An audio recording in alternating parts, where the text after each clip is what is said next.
पूर्ण ब्रह्म परमेश्वर कबीर साहिब जी अपनी अमृतवाणी में कहते हैं कि हुक्का हरदम पीवते और लाल मिलावे धूर, इसमें संशय है नहीं वो जन्म पाछ ले सूर। कबीर परमेश्वर जी कहते हैं कि जो व्यक्ति हरदम हुक्का पीता है, हुक्का यानी तंबाकू का सेवन करता है, तंबाकू किसी भी रूप में, सिगरेट के रूप में, बीड़ी के रूप में, जर्दे के रूप में, जो कोई व्यक्ति तंबाकू सेवन करता है, कबीर परमेश्वर कहते हैं कि वो व्यक्ति पिछले जन्म में सुअर था, सुअर।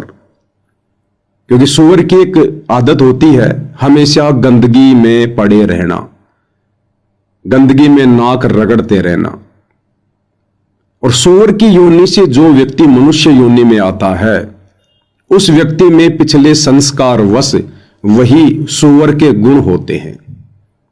इसलिए परमेश्वर जी की यह अमर वाणी है कि हुक्का हरदम पीवते और लाल मिलावे धूर, इसमें संशय है नहीं वो जन्म पाछ ले सूर। हुक्का हरदम पीवते, जो हमेशा हुक्का पीते रहते हैं, बार बार समझाने पर भी नहीं मानते हैं, नहीं समझते हैं, उन व्यक्तियों के विषय में यह वाणी है। और कहते हैं लाल मिलावे धूर। लाल एक कीमती वस्तु होती थी, जैसे वर्तमान में पैसा होता है, रुपया होता है, डॉलर होती है, यूरो होती है। तो पुराने समय में लाल एक बहुत कीमती मुद्रा होती थी और उसकी कीमत करोड़ों में होती थी। एक लाल लगभग करोड़ों का होता था।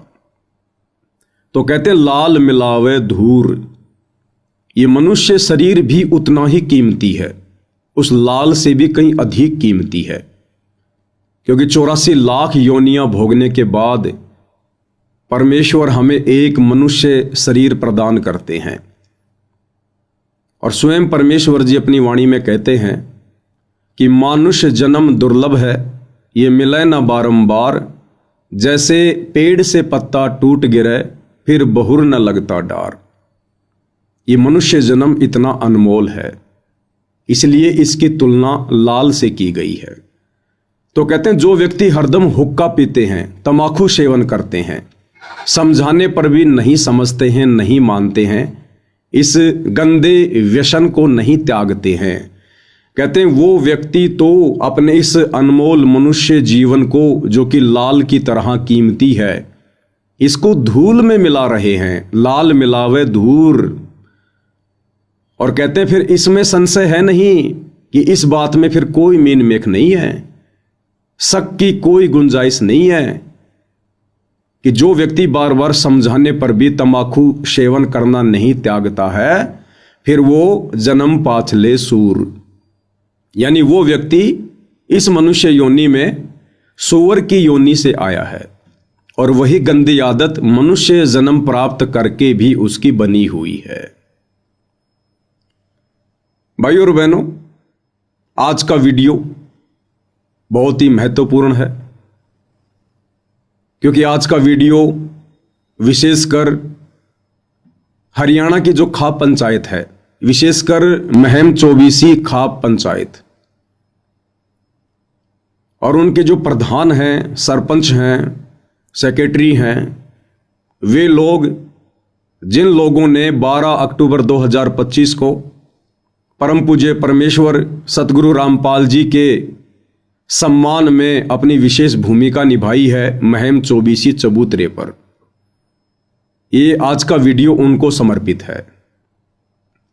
आज के वीडियो की हम शुरुआत करें उससे पहले महम 24 खाप पंचायत के सभी प्रधानों को, सरपंचों को मैं पवन दास, परम पूज्य परमेश्वर सतगुरु रामपाल जी भगवान का अदनासा शिष्य, हाथ जोड़कर मेरे उन बुजुर्गों से मैं प्रार्थना करूंगा, विनती करूंगा कि आप परमेश्वर रामपाल जी के सत ज्ञान को, इस तत्व ज्ञान को थोड़ा धैर्यपूर्वक, निष्पक्ष होकर गहनता से समझने का प्रयास करें। ये तत्व ज्ञान है कोई सामान्य ज्ञान नहीं है जो चुटकी बजाते ही समझ में आ जाएगा। और आप सभी प्रधानों को मैं कहना चाहूंगा कि आप लोगों का दुर्भाग्य कि परमेश्वर रामपाल जी से जुड़ने से पहले आप लोगों को सतलोक आश्रम मैनेजमेंट हरियाणा की कुसंगति नसीब हुई है, इसलिए आप जी इस सत्ज्ञान को गहराई से नहीं ले रहे हैं। तो आज इस विषय पर हम खुलकर बातें करेंगे। सभी खाप पंचायतों के प्रधानों को एक संदेशा देंगे। आप भी हमारे बुजुर्ग हैं, हमारे पिता समान हैं, हमारे ही भाई बंधु हैं, और ये ज्ञान जन जन तक जाना चाहिए। इस ज्ञान की पूरे विश्व को आवश्यकता है, लेकिन ये ज्ञान समझना इतना आसान नहीं है। तो आज के वीडियो की मैं शुरुआत करूं, उससे पहले परम पूज्य परमेश्वर सतगुरु रामपाल जी भगवान की वंदना करते हैं, उनका जयकारा लगाते हैं। बंदी छोड़ सतगुरु रामपाल जी परमेश्वर जी की जय हो।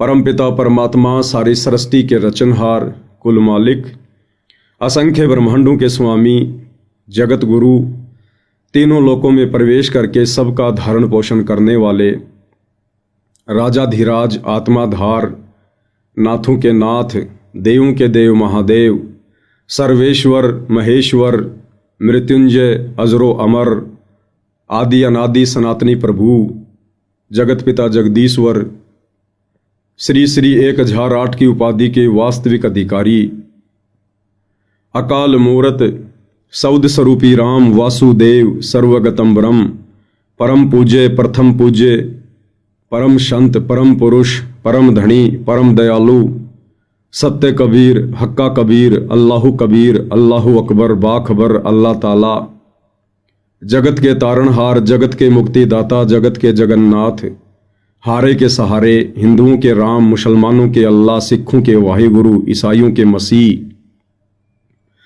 दया के सागर दयानिधि, करुणा के सागर करुणानिधि, स्वयंभू परिभू, संकट मोचन, कष्ट हरण, मंगल करण, दुख भंजन, अविगत कबीर, निर्विकार निर्विषम परमात्मा, अलय अलेख सतगुरु, आदि अनादि सतगुरु, असली मर्यादा पुरुषोत्तम, असली राम, असली कृष्ण, असली घनश्याम, असली मुरारी, राजाओं के राजा, महाराजाओं के महाराजा, शहंशाहों के शहंशाह, सम्राटों के सम्राट, भगवानों के भगवान, अल्लाहों के अल्लाह, प्रभुओं के प्रभु, मसीहों के मसीह, सच्चे वाहिगुरु, बाबाओं के बाबा, पीरों के पीर, सेठों के सेठ, जगत सेठ, सावड़सा सेठ, सर्वगुण संपन्न, अनंत कोटि कलाओं के स्वामी, अनंत कोटि ब्रह्मांडों के नायक, योगियों में महायोगी, ध्यानियों में महाध्यानी, सिद्धों में परम सिद्ध, ज्ञानियों में तत्वज्ञानी, ब्रह्मज्ञानी, महाज्ञानी, परम ज्ञानी, सर्वश्रेष्ठ ज्ञानी, विज्ञानी, युवा कबीर, समर्थ कबीर, असमवात, अमित ओजा, सच्चे रहनुमा, करीम अल्लाह, सुभान अल्लाह, दुनिया के अंतिम पैगंबर, 8 सितंबर 1951 से गांव धनाना, जिला सोनीपत, हरियाणा, भारतवर्ष की पावन भूमि पे प्रकट रियल कल की भगवान, श्री नारायण साकार हरि, श्री बाबा साहेब, नूर अनंत परमात्मा, सच्चे दरवेश, सच्चे बाखबर, संत श्रोमणी सतगुरु रामपाल जी परमेश्वर जी की चरण कमल में साध संगति से जुड़े हुए देश विदेश से आप और हम सभी सत्सेवक भाई बहनों का अनंत कोटि दंडवत प्रणाम। परमपिता परमेश्वर सतगुरु रामपाल जी आप और हम सभी आत्माओं को, जो आत्माएं ये वीडियो देख रही हैं, हम सभी को सद्बुद्धि प्रदान करे, हमें अपनी शरण में रखे और हमें इसी प्रकार मोक्ष मार्ग में निरंतर आगे की ओर बढ़ाते ही रहें। तो आज का वीडियो विशेषकर हरियाणा खाप पंचायतों को डेडिकेट है।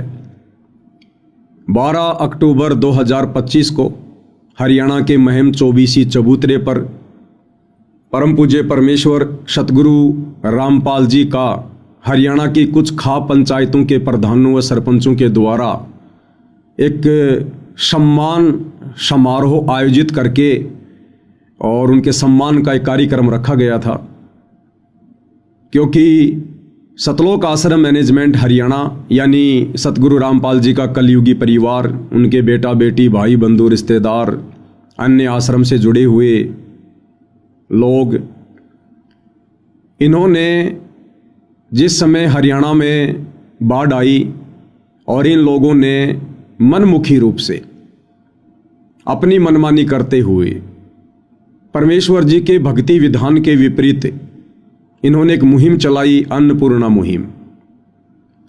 उस मुहिम के तहत इन लोगों ने गांव-गांव में लोगों को चिन्हित करके उनके मकान बनाने शुरू किए, उनके घरों में राशन डालना शुरू किया और बाढ़ग्रस्त जितने भी गांव थे उन गांव का पानी निकालने के लिए इन्होंने मोटर और पाइप का वितरण करना शुरू किया।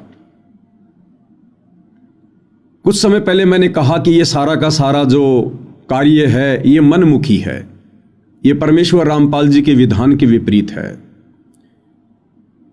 अब आप वे सभी भाई बहन जो अभी सतगुरु रामपाल जी के ज्ञान से अपरिचित हैं, आप उनकी शरण में नहीं हैं या शरण प्राप्त करके भी अभी तक आप उनके तत्व ज्ञान को पूर्णतया समझ नहीं पाए हैं, आप लोगों को मेरी बातें थोड़ी सी अटपटी लगेंगी कि भाई लोगों के मकान बनाना, किसी के घर में राशन डालना या बाढ़ के समय लोगों की इस प्रकार से मोटर या पाइप देकर मदद करना, ये तो बहुत अच्छी बात है। फिर ये पवन दास जयपुर वाला इन सभी कार्यों को मनमुखी क्यों बता रहा है? देखिए, ये अध्यात्म है, ये सामान्य ज्ञान नहीं है, ये चारों वेदों से ऊपर का ज्ञान है, तत्व ज्ञान है, सूक्ष्म ज्ञान है। और इस ज्ञान को ब्रह्मा विष्णु महेश भी नहीं समझ पाए। विश्वामित्र जैसे, वशिष्ठ जैसे, दुर्वासा ऋषि और वाल्मीकि जैसे महर्षि भी इस ज्ञान को नहीं समझ पाए, क्योंकि यह तत्व ज्ञान है। इस ज्ञान को वही आत्मा समझ सकती है जिस आत्मा पर इस ज्ञान के समझने की स्वयं वो कबीर परमेश्वर सतगुरु रामपाल जी भगवान रजा बख्शे। इसलिए मैंने इस सारे कार्य को परमेश्वर रामपाल जी के भक्ति विधान के अनुसार एक मनमाना आचरण कहा है। जब तक आप सतगुरु रामपाल जी की शरण में नहीं आएंगे तब तक आपका ज्ञान बच्चों जैसा है। सामाजिक क्षेत्र में आप बहुत बड़े मंत्री हैं, संतरी हैं, प्रधानमंत्री हैं, राष्ट्रपति हैं, बिजनेसमैन हैं, आपने बड़ी बड़ी डिग्रियां ले रखी हैं, आप चाहे सुप्रीम कोर्ट के सुप्रीम जज हैं, लेकिन जब बात आएगी शास्त्र अनुकूल शत भक्ति मार्ग की, परमेश्वर रामपाल जी के तत्व ज्ञान की, जब बात आएगी पांचों वेदों के बाप सूक्ष्म वेद की, तो आप बड़े बड़े गणमान्य लोग भी, बड़े बड़े पदाधिकारी भी, मंत्री और संतरी भी, प्रधानमंत्री और जज भी इस ज्ञान के आगे फेल हो जाते हैं। उस समय आपकी बुद्धि अध्यात्म में एक बच्चे के जैसे काम करती है। तो जिस प्रकार से बहुत सारे बच्चे इकट्ठे हैं और एक बच्चे को शुगर है, डायबिटीज है, और शुगर के मरीज को डॉक्टर मना करता है मिठाई खाने से कि भैया अगर आपने मीठे का प्रयोग किया तो आप इस बीमारी से रिकवर नहीं हो पाओगे, आपकी समस्या और ज़्यादा बढ़ जाएगी, आपकी मृत्यु भी हो सकती है। उस बच्चे को माता पिता के द्वारा समझा दिया जाता है कि बेटा आप चाहे घर में रहो, चाहे बाहर रहो, चाहे किसी आड़ोसी पड़ोसी के घर पर जाओ, यदि आपको कोई मीठा खाने को दे तो आपने बिल्कुल भी मीठा नहीं खाना है। डॉक्टर ने मना किया है, तुझे डायबिटीज है। इस बात से थोड़ा बहुत वो बच्चा भी परिचित होता है कि भाई मैं हॉस्पिटल में गया था, डॉक्टर ने मुझे इंजेक्शन लगाए, कभी पेट में कभी पैर में, बड़ी पीड़ा हुई थी और डॉक्टर ने मुझे सख्त मना किया था कि बेटा मीठा नहीं खाना। और वो बच्चा अपने अन्य साथियों के साथ में कहीं खेल रहा है गली में, गांव में, और बाकी बच्चे डायबिटीज से, शुगर से अपरिचित हैं, और वो बच्चे मिठाई लेकर कहें अपने उस साथी से कि भाई आप भी मिठाई खाओ, आप भी रसगुल्ले खाओ, और वो बच्चा उसको बार बार मना करे कि नहीं नहीं मैं मिठाई नहीं खा सकता, मुझे डॉक्टर ने मना कर रखा है। तो बाकी बच्चे क्या कहेंगे? वो बच्चे जो नादान हैं, जिन्हें शुगर जैसी भयंकर बीमारी का ज्ञान नहीं है, वो बच्चे तो यही कहेंगे कि तेरे को किस मूर्ख ने ये उल्टा पाठ पढ़ा दिया। अरे धरती पर ऐसा कौन सा डॉक्टर आ गया जो मीठा खाने को मना करता है? मीठा तो सबको अच्छा लगता है और हम भी तो बच्चे हैं तेरे जैसे, हम भी तो मीठा खा रहे हैं, हमें तो कोई दिक्कत नहीं है। लेकिन भाइयों और बहनों, वो बच्चा जिसको थोड़ा बहुत ज्ञान हो चुका है डॉक्टर से भी और अपने माता पिता से भी, वो बच्चा मीठा नहीं खाएगा। क्यों? क्योंकि वो बच्चा डायबिटीज की बीमारी से होने वाली परेशानियों से परिचित है। लेकिन वो बच्चे इस बात को कतई नहीं मानेंगे कि डॉक्टर ने मना किया होगा या मीठा खाना बुरी चीज है। मीठा खाना बुरी चीज नहीं है। हर किसी को डॉक्टर भी मीठा खाना मना नहीं करता, लेकिन विशेष परिस्थितियों में डॉक्टर मना करेगा और विशेष परिस्थितियों में उस मरीज के लिए भी मीठा खाना जहर के समान है। तो ठीक इसी प्रकार आप जगत के जितने भी मेरे भाई बहन हैं, विशेषकर खा पंचायत के प्रधान, सरपंच, सेक्रेटरी, आप भाई बहनों की बुद्धि आध्यात्मिक क्षेत्र में वर्तमान में उन बच्चों जैसी ही कार्य कर रही है।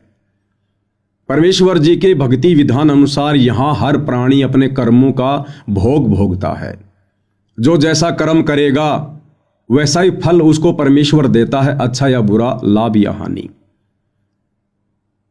तो जिस समय हरियाणा में ये बाढ़ की समस्या आई, उस समय आप हरियाणा के गांव वालों की मदद सरकार तो कर सकती है, आपके विधायक, आपके मंत्री, आपके एमएलए, ये लोग कर सकते हैं, आपके रिश्तेदार कर सकते हैं, परंतु परमेश्वर रामपाल जी के भक्ति विधान अनुसार परमेश्वर रामपाल जी के भक्तों के लिए जिस प्रकार से सतलोक आश्रम वाले गांव गांव में जाकर भगत समाज के ज्योति पाठ और दान के पैसों से जो ये मोटर, पाइप, मकान बनाना, राशन वगैरह देना, ये इस प्रकार के जो कार्य कर रहे हैं, ये परमेश्वर रामपाल जी के भक्ति विधान अनुसार उचित नहीं है। यदि आपने इन तमाम समस्याओं से राहत प्राप्त करनी है, आने वाली घोर विपत्तियों से बचना है, परिवार को बचाना है, तो भाई परमेश्वर रामपाल जी की शरण में आना पड़ेगा। उसके बाद उस भगत की रक्षा, उसकी फसल की रक्षा, उसके परिवार की रक्षा, उसके शरीर की रक्षा फिर उसका सतगुरु करेगा, फिर वो सतगुरु के जिम्मे है। और हमने परमेश्वर रामपाल जी की शरण में आने के बाद किसी के कर्मों में कोई फेरबदल करने का अधिकार नहीं है। यदि हम किसी के कर्मों में कोई फेरबदल करेंगे तो उससे हमारी भक्ति नष्ट होगी, हमारा भक्ति बैलेंस उस व्यक्ति के अकाउंट में कार्ड के द्वारा डाल दिया जाएगा और हमें भक्ति से पेंचर कर दिया जाएगा। दूसरी बात, वर्तमान में जो व्यक्ति भक्तिहीन है, देखो भक्ति तो पूरी दुनिया कर रही है। मुसलमान मस्जिद में जाते हैं, हिंदू मंदिर में जाते हैं, सिख गुरुद्वारे में जाते हैं। हर व्यक्ति कहीं न कहीं से जुड़ा हुआ है, किसी न किसी देव या महादेव का उसने सहारा ले रखा है, लेकिन वो असल में सत भक्ति नहीं है। उस भक्ति के करते रहने से, जो कि शास्त्र विरुद्ध है, उस भक्ति के करते रहने से मनुष्य के कर्मों में किसी प्रकार का कोई चेंजमेंट, कोई बदलाव नहीं हो सकता। जब तक आप सच्चे गुरु की शरण में आकर सत भक्ति नहीं करेंगे, मर्यादाओं में रहकर नहीं करेंगे, तब तक आपके भाग्य में किसी भी प्रकार का कोई भी परिवर्तन नहीं हो सकता है। आपकी आंखों के सामने आपके बच्चे की मृत्यु होनी है तो होके रहेगी, आपका एक्सीडेंट होना है तो होके रहेगा। आप चाहे कितने भंडारे कर दीजिए, कितने कंबल बांट दीजिए, कितने ही समाज सुधार के कार्य कर दीजिए, कितने मंदिर, मस्जिद, चर्च या गुरुद्वारों में चक्कर काटते रहिए, भाग्य में परिवर्तन होगा तत्वदर्शी संत की शरण में आने के बाद। और तत्वदर्शी संत की भूमिका स्वयं कबीर परमात्मा ही निभाते हैं। परमेश्वर कहते हैं कि मासा घटे ना तिल बदे, विदाता लिखे जो लेख, साचा सतगुरु मेट कर ऊपर मार दे मेख। जिस प्रकार बैंक वाले किसी मकान का लोन चूकती ना होने के कारण उस घर के दरवाजे पर ताला लगाकर ऊपर मेख मार देते, मोहर मार देते हैं सरकारी, आम व्यक्ति उसको खोल नहीं सकता डर के मारे। इसी प्रकार सच्चे सतगुरु की शरण में आने के बाद, और सच्चा सतगुरु एक समय में पृथ्वी पर एक ही होता है, और वो सच्चा सतगुरु वर्तमान में पूरी पृथ्वी पर परमेश्वर रामपाल जी हैं। तो परमेश्वर रामपाल जी की शरण में आने के बाद फिर ये परमेश्वर हमारी श्रद्धा देखकर, हमारी भक्ति देखकर, हमारी मर्यादा देखकर ये परमेश्वर हमारे भाग्य पर मेख मार देगा, ठप्पा मार देगा। ये परमेश्वर ये भक्ति के एडमिन हैं, फिर इनके अलावा कोई भी कुछ बदलाव नहीं कर सकता। तो जब तक ये प्राणी सच्चे सतगुरु की शरण में आकर मर्यादा में रहकर शास्त्र अनुकूल सत भक्ति नहीं करता है, तब तक ये चाहे ब्रह्मा विष्णु महेश की गोद में जाके क्यों ना बैठ जाए, ये चाहे शहर का सबसे बड़ा मंदिर बनवाकर खुद ही उसका पुजारी बनकर क्यों ना बैठ जाए, इस व्यक्ति के भाग्य में, इसके प्रारब्ध में, इसके संस्कारों में, इसके कर्मों में किसी प्रकार का कोई बदलाव नहीं हो सकता है। और आप जी देख भी रहे होंगे आए दिन बड़े बड़े लोग, बड़े बड़े नेता जिनकी महिमा पूरे संसार में है, किस प्रकार से एरोप्लेन दुर्घटना में मर जाते हैं, किस प्रकार से गाड़ी एक्सीडेंट होने पर मर जाते हैं, किस प्रकार से हॉस्पिटल में भयंकर बीमारी से तड़प तड़प कर मर जाते हैं। क्या कमी थी उनके पास में? क्या वो मंदिरों में नहीं जाते थे? क्या वो मस्जिदों में नहीं जाते थे? क्या वो भक्ति नहीं करते थे? क्या किसी के बुलाने पर वो भंडारों में नहीं जाते थे? क्या वो किसी धर्म से नहीं जुड़े हुए थे? क्या वो धार्मिक नहीं थे? फिर ऐसी दुर्गति अचानक से क्यों हुई? उन देवी देवताओं ने, उन भगवानों ने उस व्यक्ति की किसी भी प्रकार से कोई भी मदद क्यों नहीं की? इसलिए नहीं की क्योंकि वो व्यक्ति अपने पूर्व जन्मों की भक्ति मलाई खा रहा था और वर्तमान में उसके पास में सत भक्ति नहीं थी। जिस प्रकार हम इन्वर्टर से बैटरी को लाइट में लगाकर चार्ज कर देते हैं और उसके बाद जब बैटरी चार्ज हो जाती है, फिर यदि हम इन्वर्टर को लाइट से हटा भी देंगे तो भी बैटरी कार्य करेगी जितनी उसकी क्षमता है। लेकिन जिस समय बैटरी की क्षमता समाप्त हो जाएगी और उधर से इन्वर्टर चार्ज में नहीं लगा है, लाइट में नहीं लगा है, तो वो बैटरी अचानक से डिश होगी, आपकी सारी सुविधाएं रुक जाएंगी।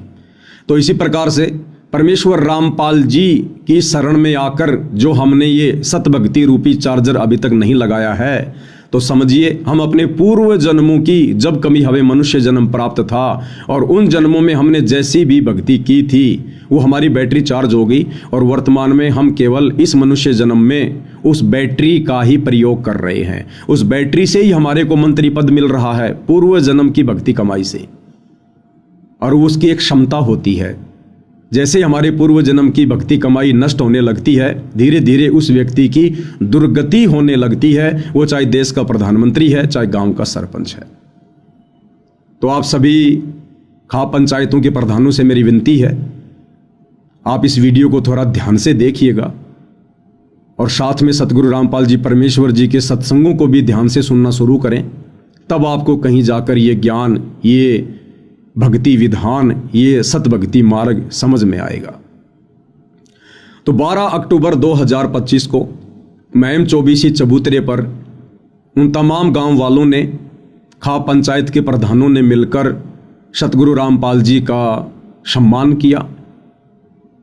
और उस सम्मान समारोह के बाद हमारी तरफ से एक वीडियो वायरल किया गया जिसमें कहा गया कि भाई परमेश्वर रामपाल जी जैसे पवित्र महापुरुष का सम्मान करने का अधिकारी इस संसार में यदि कोई है, इस पृथ्वी पर यदि कोई है, तो केवल उनसे उपदेश प्राप्त उनके भगत जन हैं।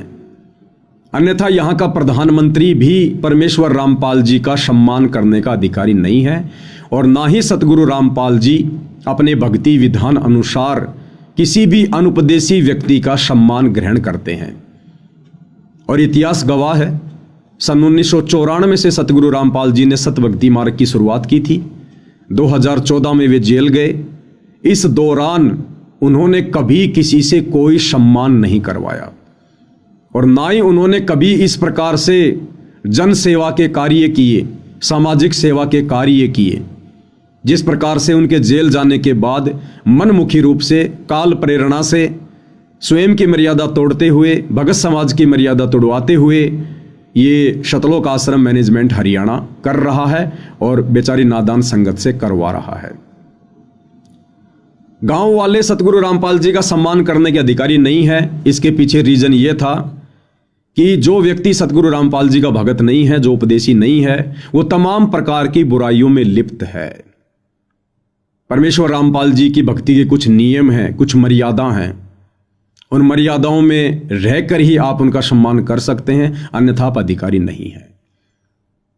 तो मैंने कहा था कि भाई जिन खाप पंचायतों के प्रधानों को बुलाकर, सरपंचों को बुलाकर या अन्य ग्रामीण लोगों को बुलाकर सतगुरु रामपाल जी का सम्मान करवाया गया है, ये लोग तमाम प्रकार की बुराइयों में लिप्त हैं। और सबसे बड़ी बुराई जो हरियाणा में घर घर में घर कर चुकी है वो है तंबाकू सेवन, हुक्के का सेवन। हुक्का एक प्रकार से दादा लाई है। हुक्के को पंचों का प्याला कहा जाता है।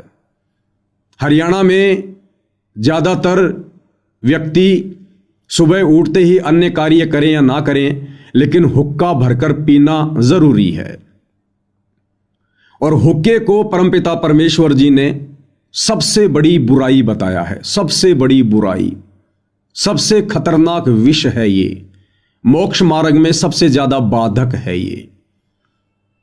और हुक्का पीने वालों को कबीर परमेश्वर जी ने, उन्हीं से ज्ञान प्राप्त आदरणीय गरीबदास जी ने, जिनका एक बहुत बड़ा मंदिर गांव छुडानी में है, करोथा के पास में, हरियाणा में, इन दोनों महापुरुषों ने अपनी अमृतवाणी में हुक्के को बहुत ही खतरनाक विष बताया है, बहुत ही खतरनाक जहर बताया है। मोक्ष प्राप्ति के मार्ग में सबसे ज्यादा बाधक है। और आदरणीय गरीबदास जी ने अपनी अमृतवाणी में काफिर के अंग में हुक्का पीने वाले आदमी को ढेड़ की संज्ञा दी है। ढेड़ यानी नीच। ढेड़ कोई जाति से संबंधित शब्द नहीं है। ढेड़ का मतलब होता है जो व्यक्ति नीच कर्म करता है, गलत कर्म करता है, वो चाहे किसी भी जाति से हो, किसी भी धर्म से हो, वो व्यक्ति ढेड़ की श्रेणी में है। तो आदरणीय गरीबदास जी ने हुक्का पीने वाले व्यक्तियों को ढेड़ आदमी की संज्ञा दी है। और परमेश्वर रामपाल जी ने भी साफ साफ कहा है कि हुक्का पीना ढेड़ आदमियों का काम है, ढेड़ आदमियों का। तो जब मैंने वीडियो बनाया सम्मान समारोह के बाद और परमेश्वर रामपाल जी के मुख कमल से उनके सत्संग का हवाला देकर जब ये बातें मैंने कही कि भाई जब सतगुरु रामपाल जी के अनुसार जिनका सम्मान करवाया जा रहा था, जब सतगुरु रामपाल जी ने ही हुक्का पीने वालों को, तंबाकू सेवन करने वालों को ढेड़ आदमी की संज्ञा दी है, नीच आदमी की संज्ञा दी है, तो भला सतगुरु रामपाल जी किसी ऐसे ढेड़ व्यक्ति से, ऐसे नीच व्यक्ति से जो हुक्के का सेवन करते हैं, जो शराब का सेवन करते हैं, जो मांस मदिरा का सेवन करते हैं, जो आन उपासना करते हैं, जो उनकी शरण में नहीं है, भला उन व्यक्तियों से कैसे सम्मान करवाएंगे? तो ये सम्मान सतगुरु रामपाल जी का नहीं हुआ है और ना ही सतगुरु रामपाल जी इस प्रकार के सम्मान को स्वीकार करते हैं। ये सम्मान उन ग्रामीणों ने सतगुरु रामपाल जी के परिवार वालों का किया है, उन लोगों का किया है जिन लोगों ने उन गांवों में मोटर और पाइप पहुंचाने में अपना विशेष योगदान दिया है। और ना ही खाप पंचायत के प्रधानों ने सतगुरु रामपाल जी का सम्मान किया है। अगर वास्तव में इन लोगों को सतगुरु रामपाल जी का ही सम्मान करना होता तो सबसे पहले ये लोग सतगुरु रामपाल जी के ज्ञान और भक्ति विधान से परिचित होते, कुछ दिन उनके सत्संग सुनते, उनके विचारों से अवगत होते और फिर ये निर्णय लेते कि क्या हम वास्तव में सतगुरु रामपाल जी जैसे महापुरुष का, जिनको हम परमात्मा परमात्मा कह रहे हैं, भगवान भगवान कह रहे हैं, हम उनका सम्मान करने के अधिकारी हैं भी या नहीं। लेकिन इन लोगों ने इतना विचार नहीं किया। इसमें इन ग्रामीणों को भी गलती रही और सबसे बड़ी गलती सतगुरु रामपाल जी के परिवार की रही, उन तमाम लोगों की रही जिन लोगों को स्वयं ज्ञान नहीं है और अपने आप को सतगुरु रामपाल जी का भगत कहते हैं। अन्यथा इन लोगों को समझाना चाहिए था, बताना चाहिए था कि देखिए सतगुरु रामपाल जी तो हुक्का पीने वाले लोगों को, तंबाकू सेवन करने वाले लोगों को, मांस खाने वालों को, शराब पीने वालों को, मंदिरों में जाकर देवी देवताओं की पूजा पाठ करने वालों को ढेड़ की श्रेणी में रखते हैं। उन्होंने काफिर कहा है उन लोगों को। और भाई आप जब तक सतगुरु रामपाल जी के सत्संग सुनकर उनके शरण में नहीं आते हैं तब तक आप किसी भी प्रकार से सतगुरु रामपाल जी का सम्मान करने के अधिकारी नहीं है। तो मेरे द्वारा जो वीडियो बनाया गया वो वीडियो किसी व्यक्ति विशेष के ऊपर टिप्पणी नहीं थी। आप वीडियो को अच्छे से देख सकते हैं। मेरे वीडियो बनाने का मकसद केवल आम जन को यह समझाना था, यह बताना था कि अभी आप केवल अपनी जुबान से सतगुरु रामपाल जी को भगवान भगवान कह रहे हैं। अभी आप उनके ज्ञान से परिचित होकर उनको हृदय से भगवान नहीं मान पाए हैं, क्योंकि यहां आपका स्वार्थ बोल रहा है। आपके गांव का पानी निकाल दिया गया, गांव वालों की मोटर और पाइप देकर मदद कर दी गई, जिसके चलते आप लोग उन्हें भगवान भगवान कह रहे हैं, परमात्मा परमात्मा कह रहे हैं। तो आपने तो केवल अपने स्वार्थ का सम्मान किया है, ना कि सतगुरु रामपाल जी का। अगर आपने सतगुरु रामपाल जी का सम्मान करना होता तो या तो आप सीधे हिसार जेल में जाते, कोर्ट से परमिशन लेते और वहां जाकर आप उनका मान सम्मान करते, और वहां यदि सतगुरु रामपाल जी आप लोगों से अपना मान सम्मान करवाते तो फिर हमें कोई अधिकार नहीं था बीच में बोलने का, ना हम बोलते। और यदि कोर्ट से आपको हिसार जेल में जाकर सतगुरु रामपाल जी का मान सम्मान करने की परमिशन नहीं मिलती तो फिर आप लोगों ने इंतजार करना चाहिए था सतगुरु रामपाल जी का, उनके हिसार जेल से बाहर आने का। उसके बाद फिर आप जी उनके आश्रम में जाकर उनसे परमिशन लेकर आप उनका मान सम्मान करते। और यदि उस समय सतगुरु रामपाल जी आप लोगों से अपना मान सम्मान करवाते तो मुझ पवनदास को कोई ऑब्जेक्शन नहीं था किसी भी प्रकार का।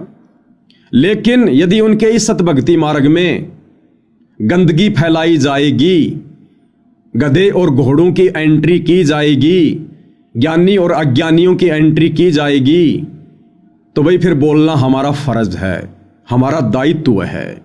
और यह सम्मान 12 अक्टूबर 2025 को जो महम चौबीसी चबूतरे पर सतगुरु रामपाल जी का किया गया है, यह सम्मान यदि हरियाणा का सीएम करता या भारत का पीएम करता, और यदि वो सतगुरु रामपाल जी की शरण में नहीं होता तो उनके विषय में भी ये पवनदास इसी प्रकार से वीडियो बनाकर भगत समाज को भी सचेत करता और अन्य जनमानस को भी सचेत करता, क्योंकि ये परमेश्वर जी का विधान है। अब आगे इस वीडियो में आपको महम चौबीसी खापों के जो प्रधान हैं, सेक्रेटरी हैं, उनके भी विचार सुनाएंगे। मेरा वीडियो देखने के बाद उन लोगों ने सतलोक आश्रम वालों के साथ में एक मीटिंग की, एक प्रेस कॉन्फ्रेंस बुलाई। अमर उजाला जैसे अखबारों में भी न्यूज आ चुकी है और इन्होंने अपना एक वीडियो भी वायरल किया है, जो वीडियो आगे आपको दिखाएंगे। इन कुछ एक लोगों ने मिलकर, जो आप इस स्क्रीन पर देख रहे हैं, रामपाल राठी जी हैं, सुभाष नंबरदार जी हैं, एक भाई उनके पास में बैठे हुए हैं, इन तमाम लोगों ने मिलकर एक वीडियो बनाया मुझ पवनदास के लिए।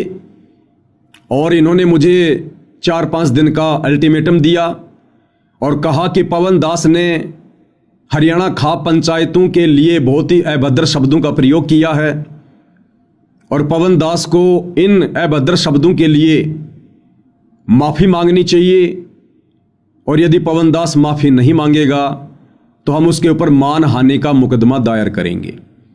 तो आपको इन प्रधानों के भी विचार सुनाएंगे, वीडियो को आगे भी बढ़ाएंगे। परंतु वीडियो की शुरुआत करने से पहले आपको परमपिता परमेश्वर सतगुरु रामपाल जी का एक छोटा सा 4 मिनट का वीडियो सुनाऊंगा कि परमेश्वर रामपाल जी ने हुक्के को, तमाकू को मनुष्य शरीर के लिए सबसे बड़ा विष, सबसे बड़ा जहर क्यों बताया है।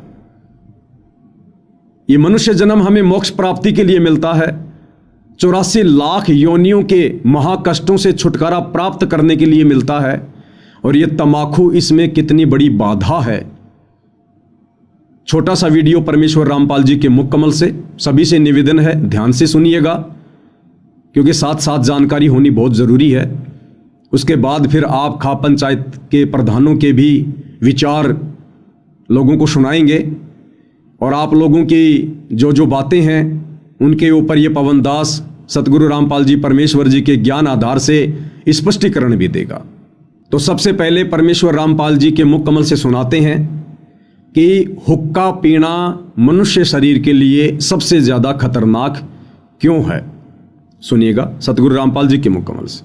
अब इस तम्बाकू में इतना दोष क्यों बताया, इस तम्बाकू को इतना हानिकारक दोष क्यों बताया, सबसे ज्यादा भयंकर क्यों बताया? इसका कारण है कि मानव शरीर परमात्मा पाने के लिए ही मिलता है। जो पुण्यात्मा परमात्मा चाहते हैं वो मानव शरीर में ही उसकी तलाश खोज और मेहनत मजदूरी करके उस परमात्मा को पा सकते हैं। अन्य इसमें अगर हम भक्ति नहीं करते हैं, परमात्मा नहीं पाते हैं, तो पशु पक्षियों जैसा जीवन ही जीकर हम चले जाते हैं।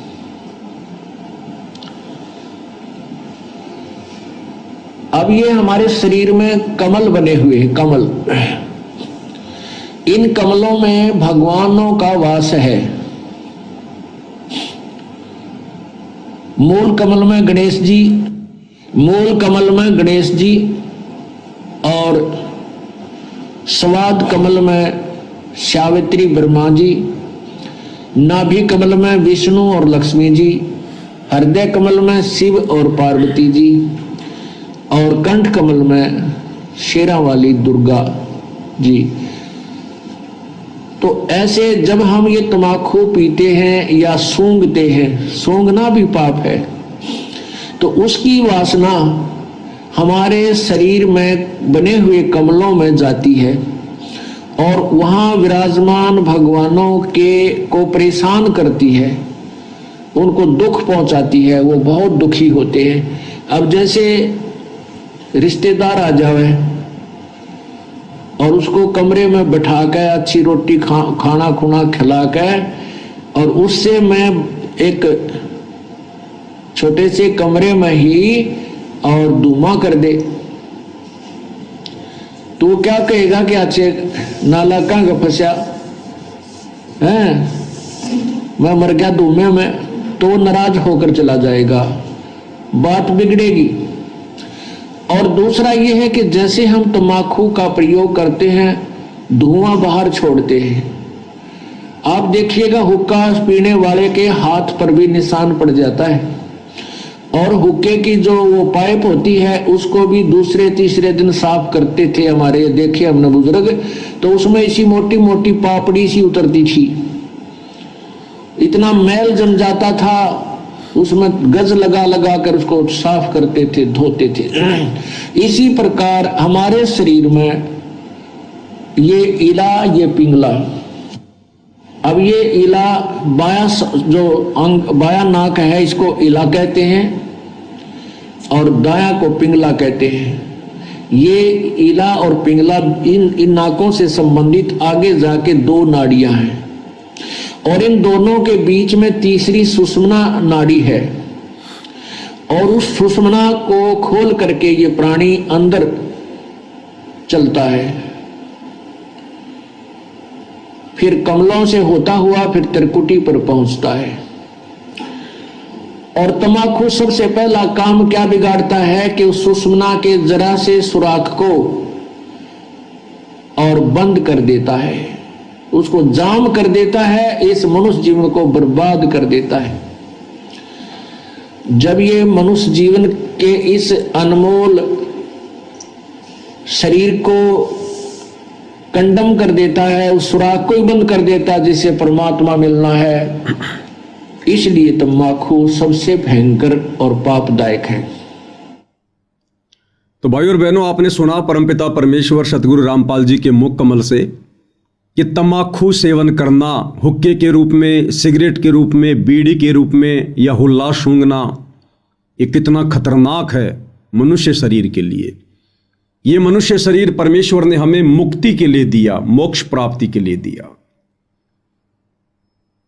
और यदि इस शरीर को प्राप्त करके काल प्रेरणा से यदि हम हुक्के का सेवन करते हैं, बीड़ी सिगरेट का सेवन करते हैं, तो इस मनुष्य शरीर में जो 10वां द्वार है, सुषुम्ना द्वार, ये धुआं उसको अवरुद्ध कर देता, उसको बंद कर देता है और ये काल करवाता है, मन में कुप्रेरणा करके करवाता है। अन्यथा तम्बाकू कितना कड़वा होता है।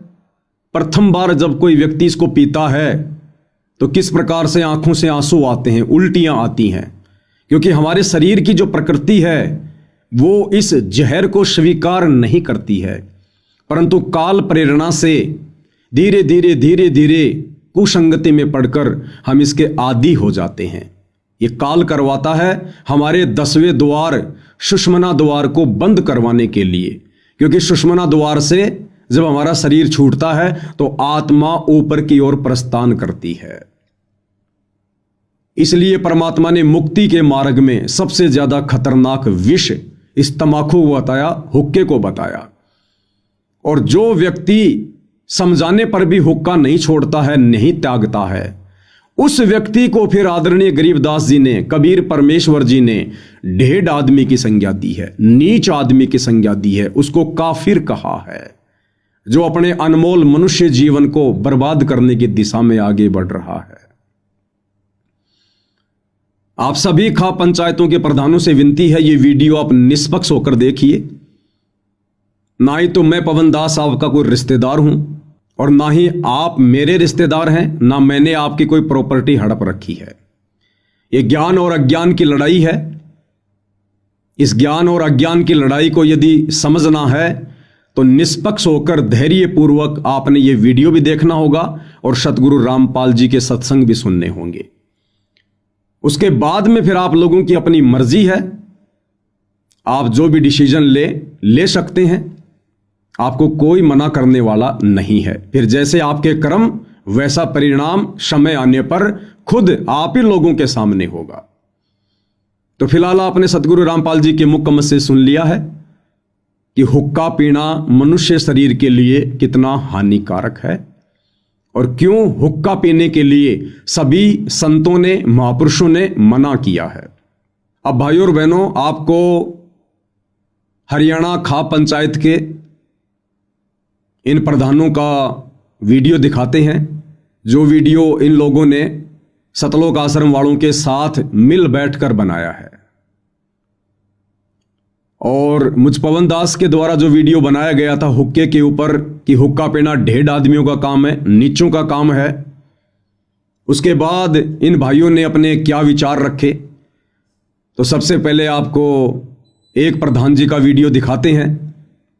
सबसे पहले उनके विचार सुनिए, फिर दास अपना स्पष्टीकरण देगा। कहने का मतलब यो है, अब जो भाई कौन है बताओ तो अपना आपने संत रामपाल का चेला है, लेकिन पंचायत के लिए वो शब्द प्रयोग करें जब जिसका कोई भी मतलब गिरा हुआ शत्रु होना सब नीचा। ये तो ढेड आदमी है, पंचायतियाँ का के मांगे, इन यो क्यों सम्मान करे और इनका के सम्मान होता। ये उसके अभद्र भाषाओं को सुन के भाई दिल बड़ा काल पाया। और हमने तो न्यू ही सोचा था अब शायद भाई संत जी का चेला होगा। हम आपस में डिस्कस करी, मेरा लागे वो काटे हुए आदमी है और वो न्यू प्रचार करता, लोगों ने ठगदा हंड है, गुरु जी ने भी भूंडा करे है और भाई संत समाज ने भी भूंडा करे है, चौबीसी खाप ने भी भूंडा करे। तो भाई और बहनों, ये विचार आपने सुने प्रधान जी के। प्रधान जी कह रहे हैं कि ये व्यक्ति जो पवन दास है जयपुर वाला, जिसने वीडियो बनाया हुक्के को लेकर, ये व्यक्ति अपने आप को संत रामपाल जी का भगत कहता है, लेकिन हमें सतलोक आश्रम में आने के बाद पता चला कि ये व्यक्ति संत रामपाल जी का भगत नहीं है। संत रामपाल जी ने इस व्यक्ति को अपने मिशन से बाहर निकाला हुआ है।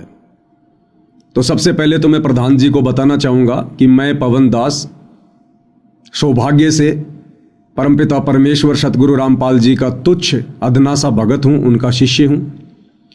उनके भक्ति मार्ग पर चलने का प्रयास कर रहा हूँ, भगत बनने की दिशा में आगे बढ़ रहा हूँ। और इस बात का निर्णय ना ही तो प्रधान जी आप कर सकते हैं और ना देश का प्रधानमंत्री कर सकता है और ना ही ये सतलोक आश्रम वाले कर सकते हैं, जिनके साथ बैठकर आप जी इंटरव्यू दे रहे हैं कि कौन व्यक्ति सतगुरु रामपाल जी का भगत है और कौन व्यक्ति नहीं है। इस बात का निर्णय तो दो ही प्रकार से हो सकता है, या तो स्वयं सतगुरु रामपाल जी परमेश्वर इस बात का निर्णय करें, या फिर जो व्यक्ति सतगुरु रामपाल जी की शरण में है, उनके भक्ति विधान से और उनकी मान मर्यादाओं से जो परिचित हैं, वही व्यक्ति ये बता सकता है, निर्णय दे सकता है कि सत भक्ति विधान के अनुसार कौन व्यक्ति सतगुरु रामपाल जी का शिष्य कहलाने का अधिकारी है और कौन व्यक्ति नहीं है। दूसरी बात, आप जी ने अपने वीडियो में कहा कि इस व्यक्ति पवन दास ने पंचायतों के लिए बहुत ही घटिया और अशोभनीय शब्दों का प्रयोग किया है। देखिए प्रधान जी, इन शब्दों का प्रयोग मैंने नहीं किया है, मैंने केवल इन शब्दों को दोहराया है। इन शब्दों का प्रयोग तो कबीर परमात्मा जी ने किया है कि हरदम हुक्का पीवते लाल मिलावे धूर, इसमें संशय है नहीं वो जन्म पाछले सूर। और आदरणीय गरीबदास जी ने इन शब्दों का प्रयोग किया है कि हुक्का पीवे काफिर अन्यायी। हुक्का पीने वाला व्यक्ति ढेड की श्रेणी में है, काफिर की श्रेणी में है। और उसके बाद इन शब्दों का प्रयोग किया है सतगुरु रामपाल जी ने काफिर के अंग में, सत्संग में। तो आपको सतगुरु रामपाल जी के मुख कमल से एक बार एक छोटा सा वीडियो दिखा देता हूं कि हुक्का पीने वाले व्यक्तियों को सतगुरु रामपाल जी ने किस श्रेणी में खड़ा किया है, ताकि आपकी इस भ्रमणा का निवारण हो जाए कि हुक्का पीने वाले व्यक्तियों के लिए ढेड शब्द का प्रयोग, नीच शब्द का प्रयोग, काफिर शब्द का प्रयोग पवन दास ने नहीं, बल्कि मेरे पूज्य गुरुदेव सतगुरु रामपाल जी ने भक्ति विधान के अनुसार किया है, जो बिल्कुल सत्य है, उचित है। उन्हीं के मुख कमल से सुन लीजिएगा एक बार। काफिर गुता हते सलाई, काफिर हुक्का पीवे अन्यायी। अपने आत्मा सबसे बड़ा दोष, वैसे तो सारे ही अपराध हैं, जैसे मांस खाना, शराब पीना, ये और बताए हैं भाई, पर नारी को तकना, कन्या को मारना, ये भी ढेर आदमी काम होते हैं। लेकिन हुक्का पीना भी ढेर ढंग का काम बता रखा है, लेकिन हुक्का पीना भी ढेर ढंग का काम बता रखा है, लेकिन हुक्का पीना भी ढेर ढंग का काम बता रखा है। अब हमारे समाज में हुक्का इतना समा गया, यह बात स्वाति को ना कि हुक्का पीना ना भी नौका ये भी नकम्मे है, हुक्का नहीं पीना चाहिए, बिल्कुल भूल के भी टच नहीं करना चाहिए। सबसे महापाप पता है इसका। तो सतगुरु रामपाल जी परमेश्वर जी ने अपने प्रवचनों में, अपने सत्संगों में बिल्कुल क्लियर कर दिया है कि हुक्का पीना ढेड आदमियों का काम है, नीच आदमियों का काम है, जो अपने इस अनमोल मनुष्य जीवन को बर्बाद कर रहे हैं। 84 लाख योनियां भोगने के बाद परमेश्वर कबीर देव हमें एक मनुष्य जन्म देता है, और ये मनुष्य जन्म केवल भक्ति के लिए मिलता है, और भक्ति में ये समस्त बुराइयां त्यागनी पड़ती हैं, और ये हुक्का पीना सबसे ज्यादा बाधक बताया है। तो हुक्का पीने वालों के लिए ढेड शब्द का प्रयोग, नीच शब्द का प्रयोग पवन दास ने नहीं, बल्कि सतगुरु रामपाल जी के सत्संग सुनकर उनके भक्ति विधान अनुसार किया है। और इस श्रेणी में हुक्का चाहे देश का प्रधानमंत्री पीता हो, हुक्का चाहे देश की आम जनता में कोई नागरिक पीता हो, या चाहे आप हरियाणा खाप पंचायत के प्रधान पीते हो, इस श्रेणी में सभी लोग हैं। परमेश्वर का विधान सभी के ऊपर समान रूप से लागू होता है। परमात्मा समदृष्टि होते हैं, निष्पक्षी होते हैं, उनका विधान सर्व प्राणियों पर समान रूप से लागू होता है। तो हुक्का पीने वाला व्यक्ति जिसको ढेड की श्रेणी में बताया गया है, वो चाहे देश का प्रधानमंत्री हो जो हुक्का पीता है, या देश का आम नागरिक हो जो हुक्का पीता है, दोनों ही इस श्रेणी में आते हैं। तो आपके द्वारा यह कहना कि खाप पंचायतों पर अशोभनीय शब्दों का प्रयोग किया गया है, ऐसे ऐसे घटिया शब्दों का प्रयोग किया गया है, ये आप जी का आधा अधूरा ज्ञान बोल रहा है। मैंने केवल हुक्का पीने वाले व्यक्तियों के लिए सतगुरु रामपाल जी के सत्संगों को आधार बनाकर उनके भक्ति विधान अनुसार ढेड शब्द का प्रयोग किया गया है, जिस शब्द का प्रयोग अभी आपने सतगुरु रामपाल जी के मुख कमल से भी करते हुए सुन लिया है। अब ये हुक्का इतना खतरनाक और क्यों है? मनुष्य शरीर के लिए, मोक्ष प्राप्ति के लिए ये हुक्का इतना बाधक क्यों है? और कितने बड़े बड़े इसके अवगुण हैं? अभी तो आप लोगों ने केवल इतना ही सुना है कि हुक्का पीना ढेड आदमियों का काम है, नीचों का काम है, हुक्का पीने वाला काफिर है। अब आगे आप परमेश्वर रामपाल जी के मुख कमल से और कबीर परमात्मा जी की एक वाणी के ऊपर जब सत्संग सुनेंगे तो आपको पता चलेगा कि ढेड और काफिर शब्द तो बहुत छोटा है हुक्का पीने वालों के लिए। परमेश्वर रामपाल जी कहते हैं कि 100 नारी जारी करे सुरापान 100 बार, एक चिलम हुक्का भरे वो डूबे काली धार। 100 नारी जारी करे, एक बार यदि कोई व्यक्ति किसी पर स्त्री के साथ में संबंध बनाता है उसको कहते हैं जारी करना, दुराचार करना। एक व्यक्ति यदि किसी एक औरत के साथ में दुराचार करता है, संबंध बनाता है, जारी करता है, तो उसकी सजा कबीर परमात्मा ने क्या बताई? पर द्वारा स्त्री का खोले और 70 जन्म अंधा हो डोले। वो व्यक्ति 70 जन्म लगातार अंधे के प्राप्त करता है, गधा बनकर, कुत्ता बनकर या फिर मनुष्य बनकर। जैसे बहुत सारे इंसान अंधे पैदा होते हैं। राम भद्राचार्य जी जो कि एक कथावाचक हैं वो भी अंधे हैं। किसी पूर्व जन्म में जब उनको मनुष्य जन्म प्राप्त था उन्होंने ये दुराचार किया था, क्योंकि हर जन्म में इंसान संत थोड़ी होता है, भगत थोड़ी होता है। दुराचारी व्यक्ति का भी जीवन प्राप्त करता है, कसाई का भी प्राप्त करता है, राजा का भी करता है, व्यभिचारी का भी करता है, वेश्या का भी करता है, जिसके परिणाम स्वरूप वो व्यक्ति लगातार 70 जन्म अंधे के प्राप्त करता है। एक बार एक पर स्त्री के साथ में शारीरिक संबंध बनाने वाला, दुराचार करने वाला 70 जन्म वो व्यक्ति अंधे के प्राप्त करता है। आप ध्यान से सुनिएगा इन बातों को, फिर आपको पता चलेगा हुक्का भरने वाला और हुक्के को पीने वाला कितना बड़ा दोषी है परमात्मा का। तो 100 नारी जारी करे और सुरापान 100 बार। सुरापान यानी शराब पीना। एक बार शराब पीने का कितना पाप बताया परमेश्वर जी ने? मदिरा पीवे कड़वा पानी 70 जन्म कुत्ते के जानी। एक व्यक्ति जो एक बार शराब पीता है, एक घूंट शराब पीता है, एक कप शराब पीता है, उसके बदले उसे लगातार 70 जन्म कुत्ते के भोगने पड़ते हैं मात्र एक बार शराब पीने से।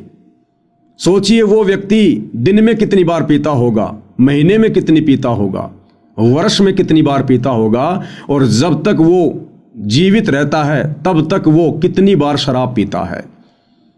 तो एक बार शराब पीने की सजा परमेश्वर के विधान अनुसार 70 जन्म लगातार कुत्ते के, और एक पर स्त्री के साथ में शारीरिक संबंध बनाने का कितना बड़ा पाप? पर द्वारा स्त्री का खोले 70 जन्म अंधा हो डोले। अब परमेश्वर जी कहते हैं कि यही पाप यदि 100 बार कर लिया जाए, 100 नारी जारी करे और सुरापान 100 बार, 100 बार किसी पर स्त्री के साथ में शारीरिक संबंध बना लिए जाएं और 100 बार शराब पी ली जाए, उस व्यक्ति को कितना दोष लगेगा?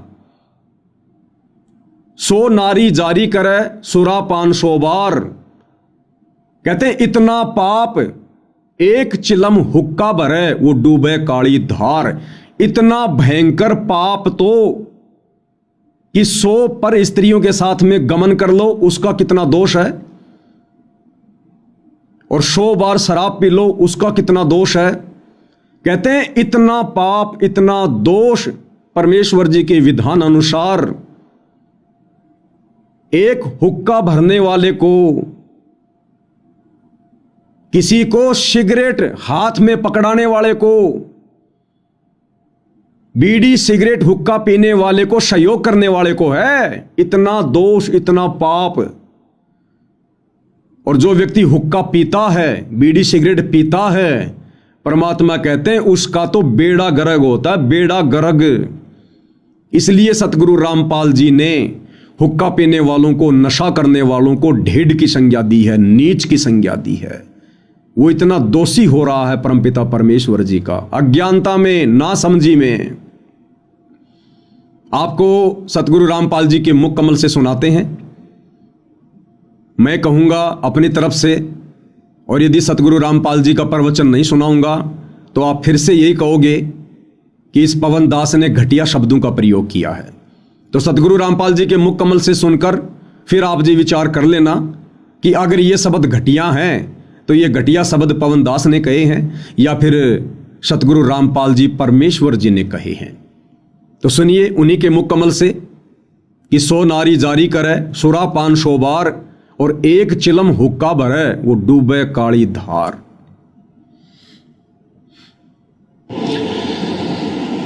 ये तो ऐसा खतरनाक विष है, इसका सबसे बड़ा पाप बताया हुक्के में तम्बाकू में। क्या बताते? 100 नारी जारी करे सुरापान 100 बार, एक चलम हुक्का भरे वो डूबे काली धार। ओहो, एक परत्रिया के पास गमन करने का कितना पाप बताते हैं। पर द्वारा स्त्री का खोले 70 जन्म अंधा हो डोले, मदरा पीवे कड़वा पानी 70 जन्म सुवान के जानी। और फिर कहते सुरापान मदमासा हारी गमन करे भोग पर नारी 70 जन्म कटेंगे शीसम, साक्षी साहेब है जगदीशम। परमात्मा आदरणीय गरीबदास साहेब जी अपने भगवान कबीर साहब को साक्षी रख के कह रहे हैं कि जो विकार तुम कर रहे हो ये कितने भयंकर हैं।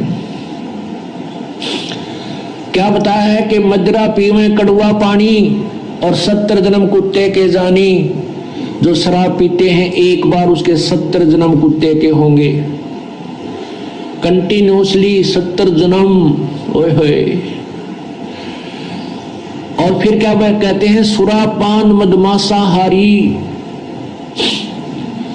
सुरापान कहते हैं शराब पीने वाला, शराब पीता है जो, और मांस आहार करता है। और गमन करे भोग पर नारी, जो दूसरे की पत्नी के पास दुराचार करता है, तो उनके साथ क्या बनेगी? 70 जन्म कटेंगे शीसम, साक्षी साहेब है जगदीशम।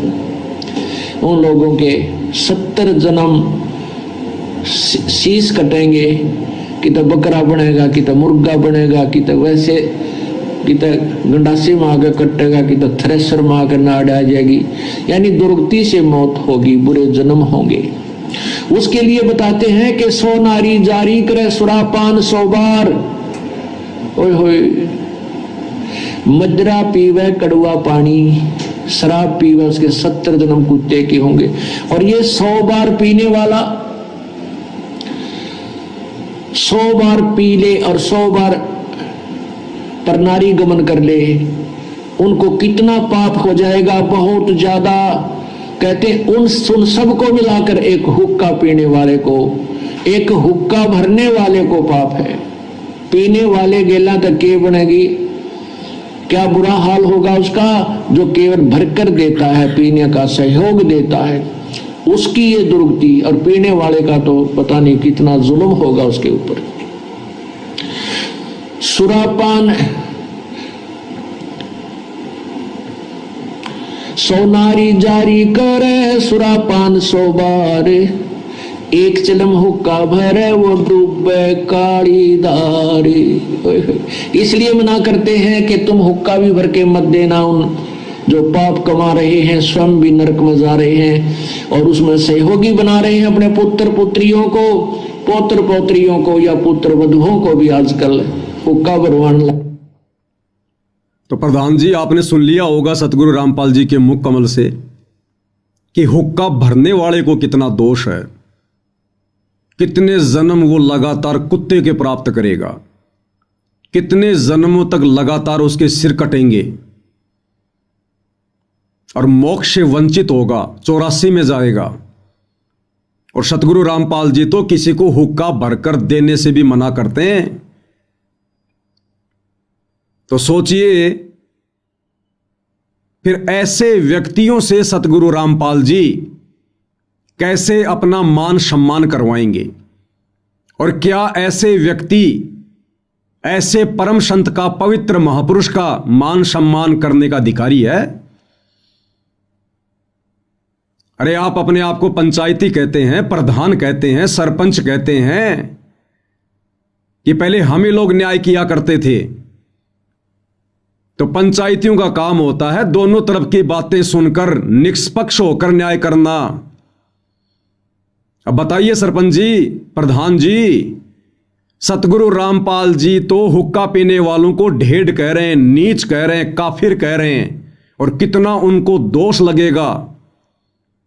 हुक्का भरने के लिए भी मना करते हैं। तो बताइए सतगुरु रामपाल जी फिर हुक्का पीने वालों से, हुक्का पीने में किसी का सहयोग करने वालों से, शराब पीने वालों से, मांस खाने वालों से भला कैसे अपना मान सम्मान करवाएंगे। इसलिए वो वीडियो बनाया गया था ताकि आगे से इस प्रकार का कोई झूठा मान सम्मान करके आप जी संत के परमात्मा के दोषी ना बने। अब प्रधान जी, ये आपका दुर्भाग्य, जो बातें आपको इस वीडियो के माध्यम से सुनने को मिल रही हैं, आप लोगों का दुर्भाग्य कि ये सारी बातें आपको इन सतलोक आश्रम वालों ने नहीं बताई, नहीं समझाई, क्योंकि ये लोग काल प्रेरित हैं। इनका काम किसी का उद्धार करना नहीं है, किसी का आत्म कल्याण नहीं है। अन्यथा ये इन लोगों की नैतिक जिम्मेदारी बनती थी। यदि आप लोगों ने मान सम्मान की बात को रखा कि भाई हम संत रामपाल जी का मान सम्मान करना चाहते हैं, तो ये इन आश्रम वालों की नैतिक जिम्मेदारी बनती थी कि प्रधान जी बहुत अच्छी बात है आपने ये सोचा, परंतु इस भक्ति विधान अनुसार संत रामपाल जी की कुछ मर्यादाएं हैं, कुछ नियम हैं, हम उनका उल्लंघन नहीं कर सकते। अगर आपने वास्तव में उनका मान सम्मान करना है तो सबसे पहले आप उनके सत्संग सुनिए, उनके नियम और मर्यादाओं से परिचित हो जाइए। और प्रधान जी, ना ही कभी सतगुरु रामपाल जी ने किसी से अपना मान सम्मान इस प्रकार से करवाया है, और ना संत कभी मान सम्मान के भूखे होते हैं। फिर भी यदि आप उनका मान सम्मान करना चाहते हैं तो सबसे बड़ा मान सम्मान यही है कि आत्म कल्याण के लिए, मोक्ष दिलवाने के लिए, जगत का उद्धार करने के लिए जगत के तारणहार सतगुरु रामपाल जी धरती पर आए हुए हैं। आप इनके सत्संग सुनकर इनको पहचानिए, इनकी शरण में आइए, और आप इन तमाम हुक्के जैसी, शराब जैसी बुराइयों को त्याग कर उनसे उपदेश लेकर आत्म कल्याण के मार्ग में आगे बढ़िए। यदि आप अपना आत्म कल्याण करवा लेते हैं तो ये सतगुरु रामपाल जी का आप जियों की तरफ से, आपके गांव की तरफ से सबसे बड़ा सम्मान होगा। क्योंकि सतगुरु रामपाल जी कहते हैं, आत्म प्राण उद्धार ही और धर्म नहीं दूजा। यदि कोई आत्मा परम संत से उपदेश लेकर अपनी आत्मा का कल्याण करवा लेती है, मोक्ष करवा लेती है, इससे बड़ा कोई धर्म नहीं है, कोई धर्म नहीं है। या फिर कोई किसी आत्मा का उद्धार करवा दे संत की शरण में लगाकर, उससे बड़ा कोई धर्म नहीं है।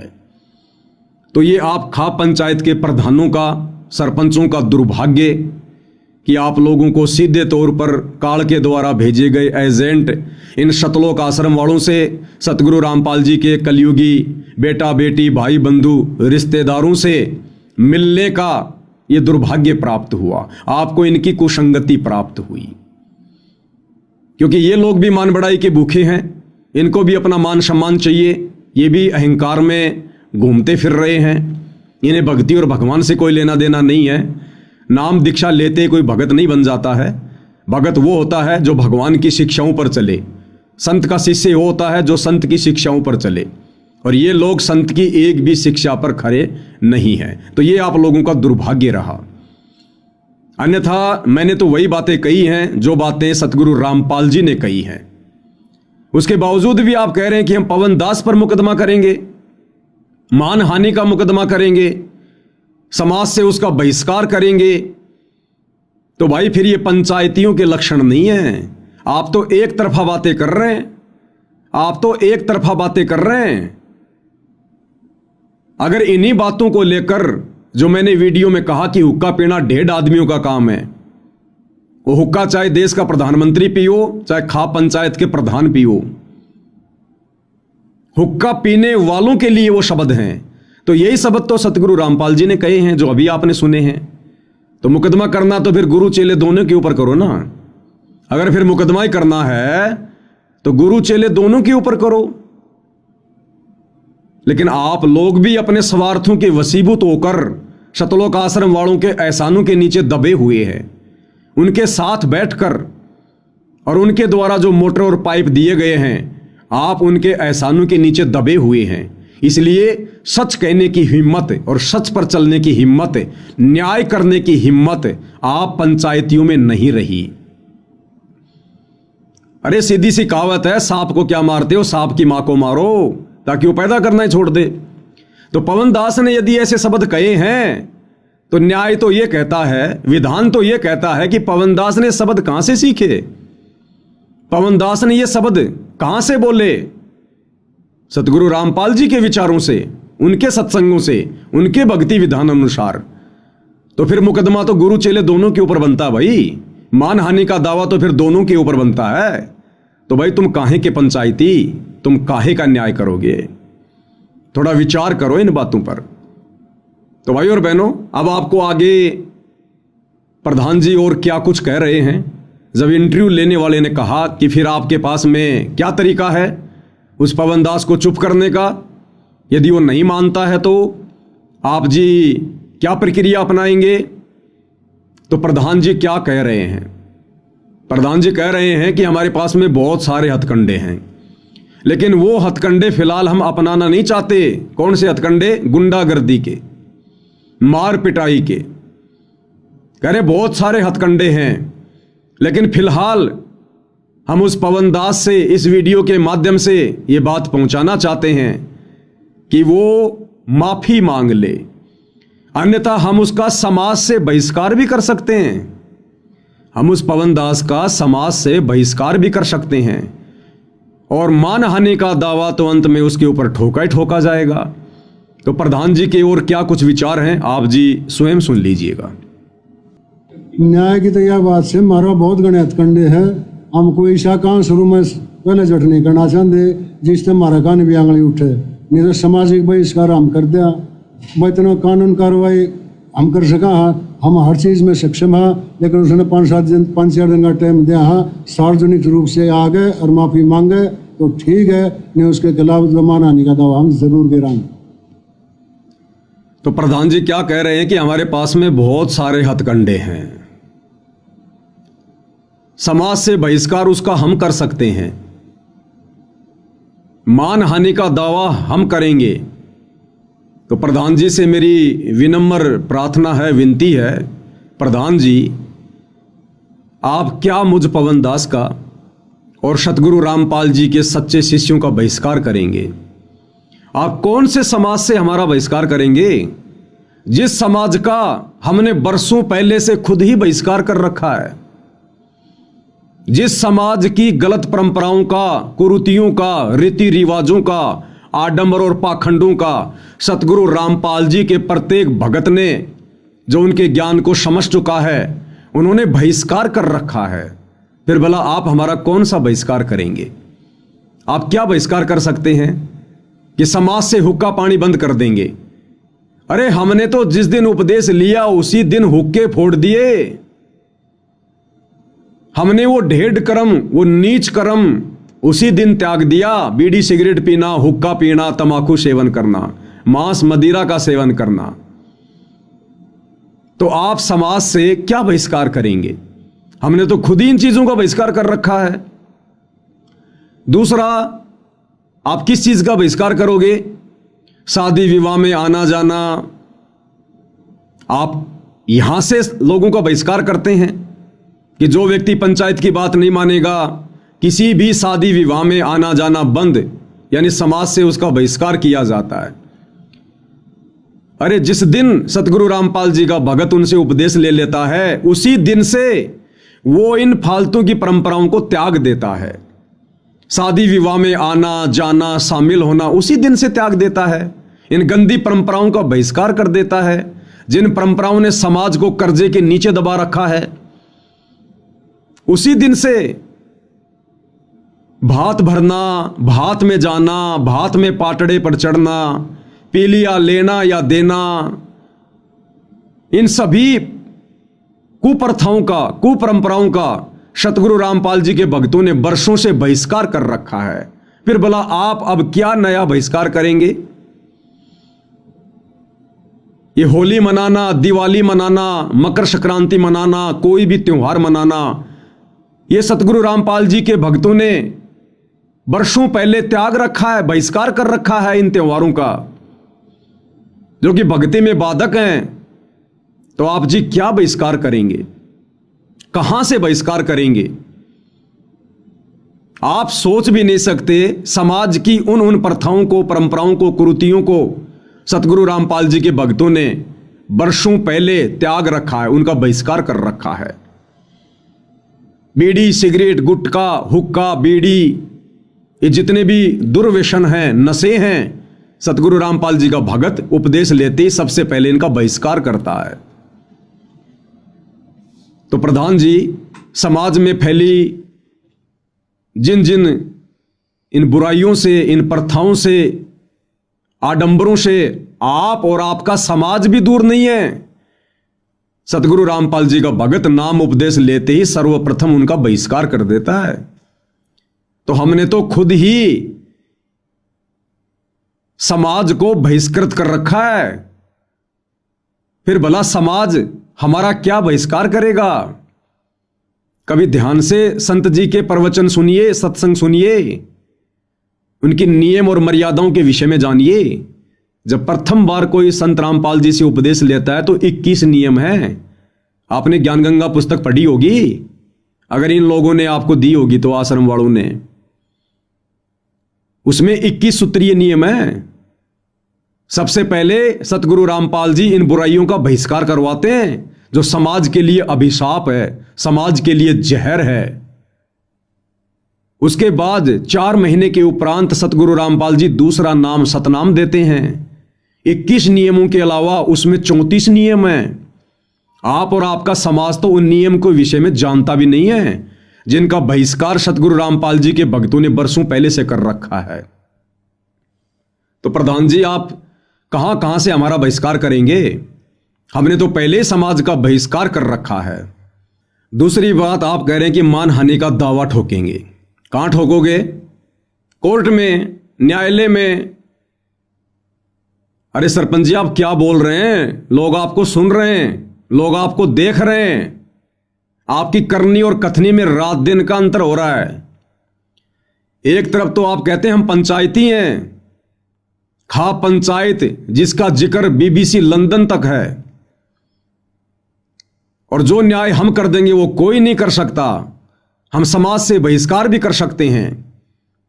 और दूसरी तरफ आप कह रहे हैं कि हम पवन दास के ऊपर मुकदमा ठोकेंगे। मुकदमा कहां ठोका जाएगा?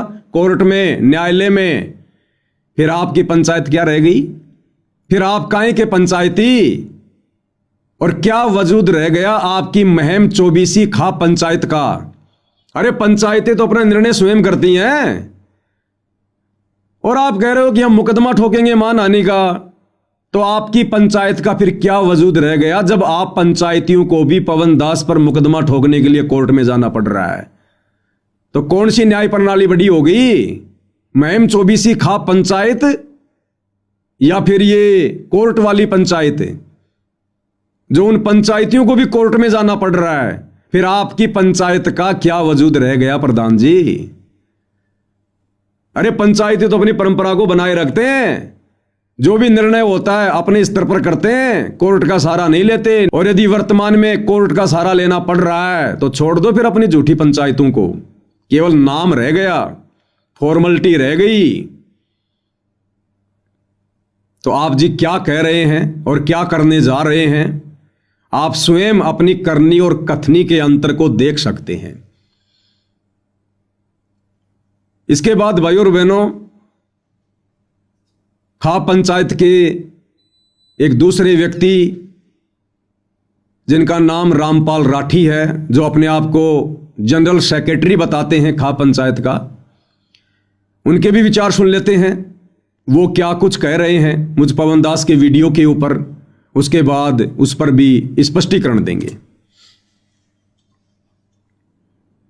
मैं रामपाल राठी, 24 सर्व खा पंचायत का जनरल सेक्रेटरी, 2 दिन से विशेष वीडियो लोगों ने हमारे पास फ़ोन भी किए, वीडियो भी दिखाई। को पवन दास नाम का व्यक्ति है, महाराज जी की भी फोटो कैल से उठा लेता है और ये कहता है भाई ये हुक्का तो पंचायत का दादा लाई है, ये पियोगे। और हुक्का पीने वाले नीच होते हैं, ढेड होते हैं, घटिया होते हैं। इस प्रकार से जो उन्होंने बातें की हैं, ये 24वीं खाप जो है ऑल इंडिया क्या BBC लंदन तक इसकी चर्चाएं थी। लेकिन इस महान खाप जो 24वीं की आज देश में जिक्रा भी चलता है, उसी खाप के ऊपर टीका टिप्पणी करने से दूसरी खाप भी जो खापों के प्रधान आए हुए थे सम्मान समारोह, उनके भी फोन आए, भाई ये रामपाल के चेले इस तरह भड़काने लग रहे हैं, खापा की बेइज्जती करने लग रहे हैं, आपने क्यों सम्मान किया। हमने अपनी खापों को तो जवाब दे दिया कि भाई हमने हमारी 24वीं खाप में कोई गांव ऐसा नहीं था जहां पानी नहीं चढ़ा हुआ था, और किसान मजदूर की एक फसल मर जाना तो दूसरी फसल बुआई नहीं हो तो सारे साल की उसका गुजारा होना मुश्किल हो जाता था। इस वजह से हमने बहुत बड़ा शान माना महाराज जी का कि दूसरी फसल बो जाएगी या तो मरेगी, दूसरी फसल बोने में को बच्चा न पढ़ा लेगा, हरी बीमारी का इलाज करा लेगा, को बालक न ब्याह लेगा। इस तरह से जो गृहस्थी चलने का सारा दिखा, और जो उन निस्वार्थ भाव से महाराज जी ने हमारा पानी निकालने का जो प्रबंध किया, उससे हमारी खाप जो है उस महाराज जी का सम्मान करना चाहती थी। किसी ने हमारे पर दबाव डाला महाराज जी का सम्मान करो, हम सम्मान दा। लेकिन जो 24वीं खाप की मान मर्यादा है कि भाई इस हाथ से ले ले उससे दे दे, उन्होंने बढ़िया हमारे गैल कर लिया, हम और क्या कर रहा है, अच्छी बात का तो प्रचार कर सका। महाराज जी का हमने सम्मान किया और दूसरी खापी मलाई बड़ा अच्छा ढंग से सम्मान हुआ। लेकिन जो उस ने पवन कौन है और ऐसा सुना गया भाई वो निकला हुआ भी है और ठग बताया गया है, भाई उसने हमारी पंचायत की मान मर्यादा पर ठेस पहुँचाई। पंचायत इससे काफ़ी दुखी होकर के आप लोगों को बुलाया है। जैसा कि हमारे प्रधान जी ने कहा, भाई हफ्ता में या तो माफ़ी मांग ले, ना मान आने का मुकदमा तो दायर किया जाएगा। इसलिए हम आपके माध्यम से उसको सचेत करना चाहते हैं कि भाई ये भी जो मीडिया के थ्रू जो बात पहुंच जाए उस पर, तो आगे वो माफ़ी मांग ले तो हमने कोई गणी नहीं। पंचायत तो न्याय की माफ़ी की है, पंचायत ने कोई फांसी तोड़ने का नहीं। भाई वो आगे माफ़ी मांग ले, अपनी गलती का एहसास कर ले, भाई मैंने गलती करी, और खाप की मान मर्यादा को मैं उसी प्रकार से सलाम करता हूँ, तो हमने कोई एतराज़ नहीं। रामपाल राठी जी, हुक्का पीने वालों की काहे की गरिमा और काहे की मान मर्यादा। सतगुरु रामपाल जी ने तो धज्जियां उड़ा रखी हुक्का पीने वालों की। अभी आपने वीडियो देख लिया होगा, उन्होंने खुद हुक्का पीने वालों को ढेड आदमी की संज्ञा दी है, नीच आदमी की संज्ञा दी है, काफिर का काफिर। तो बताइए काहे की मान मर्यादा, काहे की इज्जत, काहे की शोहरत। सतगुरु रामपाल जी के इतने विचार सुनकर, उनके सत्संग सुनकर जो आपको सुनाए गए हैं कि हुक्का कितना खतरनाक है मनुष्य शरीर के लिए, हुक्का कितना बड़ा बाधक है मोक्ष प्राप्ति के मार्ग में, अनमोल मनुष्य जीवन को कैसे हुक्का बर्बाद करता है, उसके बाद भी आप जी मान मर्यादा को लेकर बैठे हुए हैं। विचार करना होगा, विचार। रही बात माफी मांगने की, तो माफी मांगना कोई बड़ी बात नहीं है, लेकिन जबरदस्ती माफी मांगना भी परमात्मा का दोषी बनना है। जबरदस्ती माफी मांगना भी परमात्मा के विधान अनुसार दोषी बनना है। मैंने ऐसा कोई शब्द, ऐसा कोई भी कार्य नहीं किया है जो मुझे माफी मांगने पर विवश करे, मजबूर करे। मैंने जो भी शब्द प्रयोग किए हैं परमात्मा के भक्ति विधान अनुसार किए हैं, जो बिल्कुल सत्य है। हुक्का पीने वाला ढेड आदमी है तो है, हुक्का पीने वाला सुअर की योनि से आया है तो आया है। हुक्के पीने वाले को परमात्मा ने काफिर कहा तो मैंने भी कहा, उन्होंने ढेड कहा, नीच कहा तो मैंने भी कहा। मैंने वही कहा जो मुझे मेरे गुरुदेव ने बताया, समझाया, कहने के लिए खड़ा किया। तो बताइए फिर माफी किस बात की? ये माफी तो आप लोगों को मांगनी चाहिए, खाप पंचायत वालों को मांगनी चाहिए, जो ये ढेड़ कर्म कर रहे हैं, नीच कर्म कर रहे हैं। ये माफी उन तमाम शतलोक आश्रमों से जुड़े हुए दुर्बुद्धि प्राप्त लोगों को मांगनी चाहिए, जो लोग आपको सतगुरु रामपाल जी के भक्ति विधान से परिचित नहीं करवा रहे हैं, जो लोग आपको सतगुरु रामपाल जी के नियम और मर्यादाओं से परिचित नहीं करवा रहे, जो स्वयं की मान बढ़ाई के भूखे हैं, आप लोगों को मोहरा बनाया है और आप लोगों ने भी जज्बात में आकर स्वार्थों के वशीभूत होकर महाराज जी के भक्ति विधान और नियमों से अपरिचित होने के कारण जल्दबाजी में ईमान सम्मान का कार्यक्रम रखा। तो भी परमात्मा के दोषी आप हैं, ये सतलोक आश्रम वाले हैं। अगर मैं गलती करूं तो बिना कहे 1,00,000 बार माफी मांगने को तैयार हूं, लेकिन झूठ के आगे झुकना भी परमात्मा का अपमान है। इसलिए ये पवन दास किसी भी कीमत पर, चाहे आप हरियाणा खाप पंचायत वाले या सतलोक आश्रम मैनेजमेंट हरियाणा वाले, चाहे एडी से चोटी तक का जोर लगा लीजिए, प्रधानमंत्री से लेकर राष्ट्रपति तक का जैक और चेक लगा लीजिए, परमेश्वर रामपाल जी के विधान अनुसार मैं पवन दास झूठ के आगे नहीं झुकूंगा। अगर मैं झूठ के आगे झुकूंगा, माफी मांगूंगा, तो मैं सतगुरु रामपाल जी का सबसे बड़ा द्रोही कहलाऊंगा, सबसे बड़ा दोषी कहलाऊंगा। जबकि सतगुरु रामपाल जी के सबसे बड़े द्रोही वो हैं जो हुक्का पीते हैं, जो हुक्का पीने वालों को समझाते नहीं हैं, जो नशा करने में, हुक्का पीने में दूसरे का सहयोग करते हैं, उनको सतगुरु रामपाल जी ने परमात्मा का द्रोही बताया, द्रोही।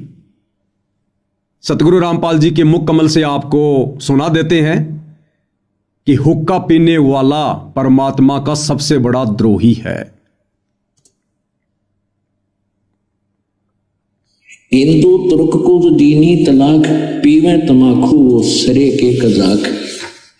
भगवान के द्रोही हैं जो लोग तमाकू प्रयोग करते हैं, भगवान के द्रोही हैं जो लोग तमाकू प्रयोग करते हैं, भगवान के द्रोही हैं जो लोग तमाकू प्रयोग करते हैं।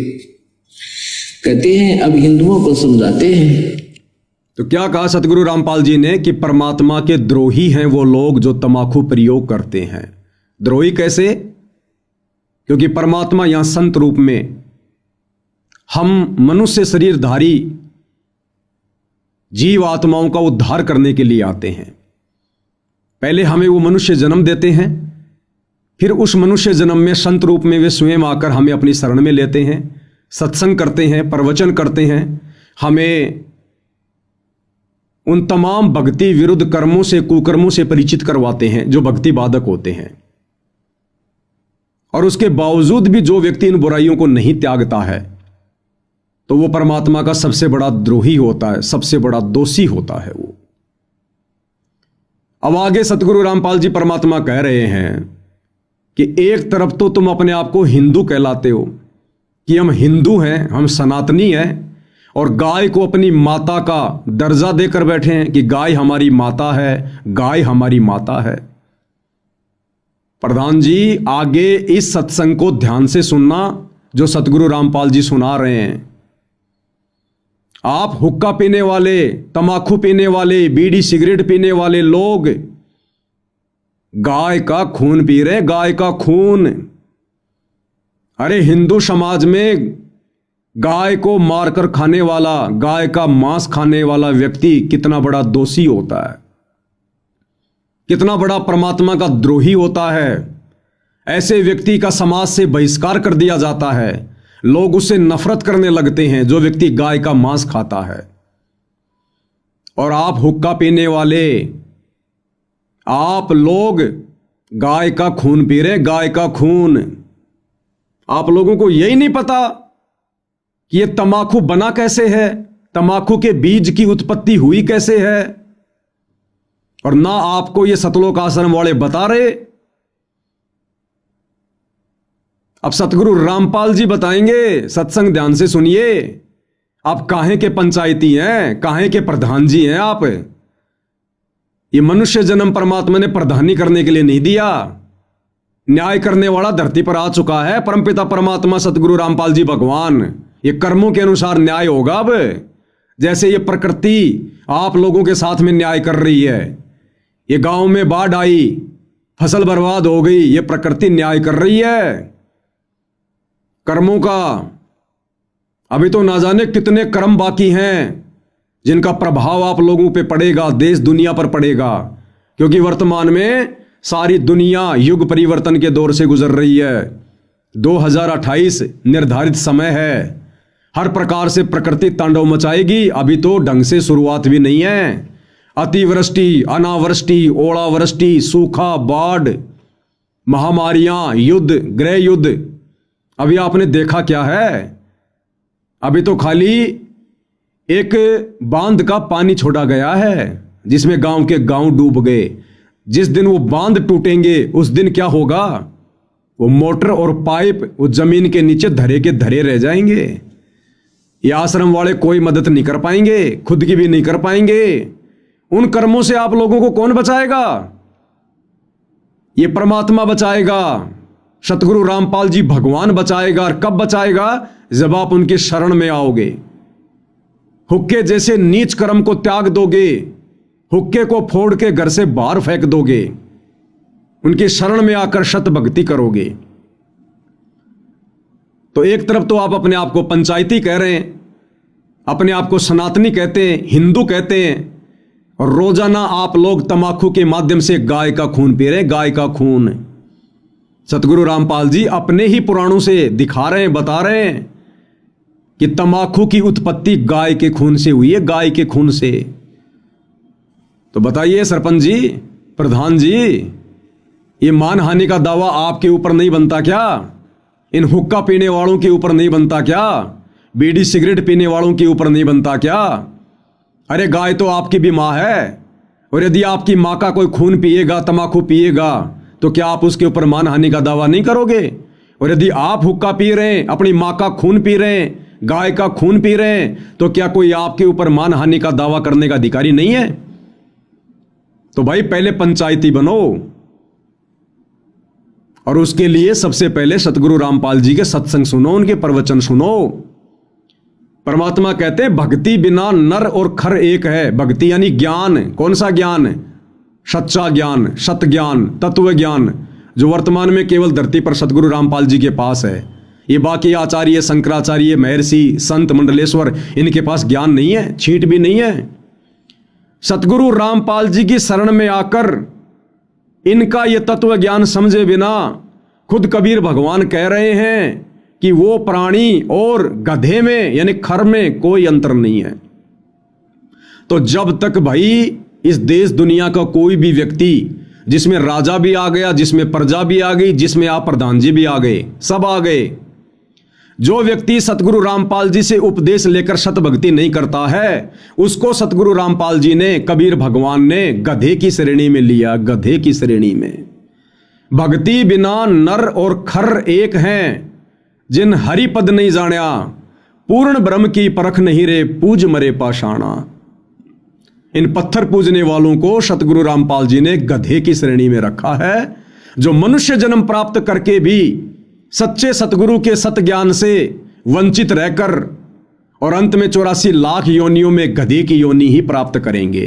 तो ऐसा व्यक्ति मनुष्य जन्म प्राप्त करके भी गधे की ही श्रेणी में है, जो व्यक्ति शास्त्र अनुकूल सत भक्ति सच्चे सतगुरु की शरण में आकर नहीं करता है। तो प्रधान जी, हुक्के को लेकर जो आप इतना बुरा मान गए, माफी मंगवा रहे हैं, मानहानि का केस ठोकने की बात कर रहे हैं, और आप क्या कर रहे हैं? आप तो गाय का खून पी रहे हैं, अपनी माँ का खून पी रहे हैं आप। अब ये ढेड़ कर्म नहीं, नीच कर्म नहीं तो और क्या है? तो सतगुरु रामपाल जी परमेश्वर क्या कह रहे हैं, इस कथा को ध्यान से सुनिएगा। और ये कथा ध्यान से सुनने के बाद मुझ पवन दास पर मानहानि का दावा ठोकने से पहले इन सतलोक आश्रमों में जाकर, और जो जो गणमान्य व्यक्ति इन आश्रमों में बैठे हुए हैं, जिनके साथ बैठकर आपने ये प्रेस कॉन्फ्रेंस की है, अमन गोदारा, चांद राठी, इन लोगों से पूछिए कि भाई आप लोगों ने हमें ये बातें पहले क्यों नहीं बताई कि महाराज जी ने हुक्का पीना 1.5 आदमियों का काम बताया है। तो पवन दास ने तो वही बताया जो महाराज जी ने बताया। तो सवाल करो इन लोगों से कि आप लोगों ने हमें पहले क्यों नहीं बताया। महाराज जी का मान सम्मान करने से पहले हम अपने इन अपवित्र हाथों से उस पवित्र महापुरुष की प्रतिमा का सम्मान ही ना करते। हम इंतजार करते उनका हिसार जेल से बाहर आने का, तब तक उनका ज्ञान सुनते, इन बुराइयों को छोड़ते और 1.5 की श्रेणी से एक व्यक्ति की श्रेणी में आते, एक इंसान की श्रेणी में आते। तो ये सवाल जवाब इन आश्रम वालों से करो जिनको इन सब बातों का पता है। ये सत्संग इन्होंने भी सुन रखे हैं, हमसे ज्यादा सुन रखे हैं, लेकिन ये वर्तमान में काल प्रेरित हैं, अहंकार वश हैं, मान बढ़ाई में फंसे हुए हैं। इनको मान सम्मान चाहिए, इनको चौधर चाहिए, इनको भक्ति और भगवान नहीं चाहिए। और ऐसे लोगों की कुसंगति आप करने लग गए। ये आपका दुर्भाग्य जो डायरेक्ट आपको ऐसे काल प्रेरित लोगों की कुसंगति मिल गई। अगर बचना है और बचाना है अपने परिवार को, मनुष्य जन्म को सफल करना है, तो सतगुरु रामपाल जी के कुछ महीने शांति से, धैर्यपूर्वक, निष्पक्ष भाव से सत्संग सुनिए। उसके बाद आपको पता चलेगा कि मान हानि का मुकदमा जो आप करने की सोच रहे हैं और पवन दास से माफी मंगवाने की सोच रहे हैं, ये माफी फिर सतगुरु रामपाल जी से आप लोगों ने मांगनी पड़ेगी। आप लोगों ने तो क्या कह रहे हैं सतगुरु रामपाल जी? हुक्का पीने वाले तो गाय का खून पी रहे हैं, गाय का खून। गऊ को माता की तुल्य मानते हो, बिल्कुल ठीक है। क्योंकि कहते हैं जिसका हम दूध पीते हैं उसने मां कहते हैं। तो गाय का दूध पीते, पहले गाय ही होती थी, भैंस तो देखने भी नहीं थी अपने क्षेत्र में। तो कहते हैं जब गाय का दूध पीते हो तो मां के समान होगी, बिल्कुल ठीक है। तो तमाकू कैसे बना? कहते खून नाम खून का और तमा नाम गाय। तमाकू की परिभाषा बता रहे हैं सतगुरु रामपाल जी। हर शब्द की एक परिभाषा होती है, एक मीनिंग होता है। तंबाकू, खू नाम खून का, ये फारसी के शब्द हैं। खू नाम खून का और तमा नाम गाय। तमाकू, तमा यानी गाय और खू नाम है खून का, यानी गाय का खून। गाय के खून से तमाकू की उत्पत्ति हुई है। ध्यान से सुनिएगा, ये फारसी का शब्द है। खू माने खून का, तमा नाम गाय, सौगंध 100 बार इसको ना खाए। तो एक राजा का साडू भगत था, ऋषि। एक दिन उस राजा का जो लड़की ब्याह रखी थी, उसने अपनी बहन को निमंत्रण भेज दिया कि हमारे घर आओ भोजन पर। ऋषि की पत्नी ने अपने पति से कहा कि मेरी बहन का संदेशा आया है, उनके यहाँ भोजन करने चलना है। ऋषि बोला कि रहने दे भगवान, इन अपने तो ठाडा के भीतर ना बढ़िया करते। एक समय एक ऊंट मर गया और एक गिद्दड़ जो है उस ऊंट ने खाता खाता अच्छा थोथा कर लिया अंदर थे, और जो बाहर से चाम था वो सूख गया, और गिद्दड़ जो घना गया अंदर चला गया, वो बंद हो गया पाछे। तो चाम कति सूख के खड़ंग हो रहा था, वो पड़ गया कि तो घना खुद गया और गादड़ भीतर रुक गया ना लकड़ा महाराज कल की रोए। एक हफ्ते पाछे वर्षा होगी, वर्षा होने तक वो नरम हो गया चाह, वो गादड़ फिर मार के सिर निकला, कसूती स्पीड पकड़ रहा। तो साथी बोले रहा कित गया था? मैं बोला वह गया कि था, एक अनुभव तो हो गया, बोला अपने तो बड्डे का भीतर नहीं बढ़े। तो यहां ऋषि ने बहुत समझाया पर उसकी पत्नी मानी को ना, अक्के हो गए नु तो जाया करें, इस आके जुल्म कर रहा है नो सरों। तो बोला ले चलता है, वो चले गए। अब राजा ने उसने 36 पकवान बना रखे, ये इधर उधर देख जरा बताओ भाई। अब ऋषि ने जिसा मन मार कर खाया वो वापस आ गए। अब उसकी पत्नी बोली कि हमने बुलाना चाहिए, ये नो नाते गल है। अब हफ्ते 10 दिन महीने पीछे ऋषि की पत्नी बोली हमने बुलाना चाहिए। उसका पति बोला तो ठीक है, ले करता हूँ व्यवस्था। तो उसने, क्योंकि संत के भगत के पास कमाई होती है अपने भक्ति की, धर्म पुण्य की, तो उसने ऊपर स्वर्ग में अपनी सुरती लाई, टेलीफोन किया तो स्वर्ग से एक कामधेनु मंगा ली। कामधेनु गाय जो मनोकामना पूर्ण करती है। ऊपर से एक टेंट आ गया बढ़िया, स्वर्ग से अलग एक टेंट लगा दिया। और ऋषि आसपास के ऋषि बुला लिए, भाई आज हमारे राजा होगा, उनका न्योता है, हमारा साधु है, सेवा करवा दिया। अब वो ऋषि साधु भक्त दो आसपास कुटिया में रहा करते जंगल में, वह भी आ गए। राजा ने नीचा दिखाने के लिए हजारों की संख्या में सैनिक ले लिए। अगर साधु की मरोड़ काट दिखाऊंगा, मेरी दोना पूरी वाह वाह हो जाएगी। ये आग और नारी हमारे अंदर एक जलालत भरी पड़ी है। तो राजा ने सैकड़ों हजारों सैनिक ले लिए और आप भी चल पड़ा। अब ऋषि ने वहां जैसी व्यवस्था थी अपना घास फूस बिछा कर वहां टेंट लगवा दिए, बिस्तर बिछवा दिए। क्योंकि संतों के पास एक ऐसा धन होता है, वो अपनी सिद्धि से बहुत कुछ व्यवस्था कर सकते हैं। अब सारे टेंट लगा रखे, टेंट फूस बिछा के ऊपर तो वो अच्छे बढ़िया वस्त्र बिछा रखे। तो भोजन शुरू हो गया। अब उसमें क्या था कि वहां जाकर के एक प्रार्थना करते थे कि इतने व्यक्तियों का भोजन तैयार हो, कामधेनु माता उतना तैयार हो गया, वो जावे और प्लेट ठाठा के सप्लाई करने लगे। सब छका दिए बढ़िया भोजन।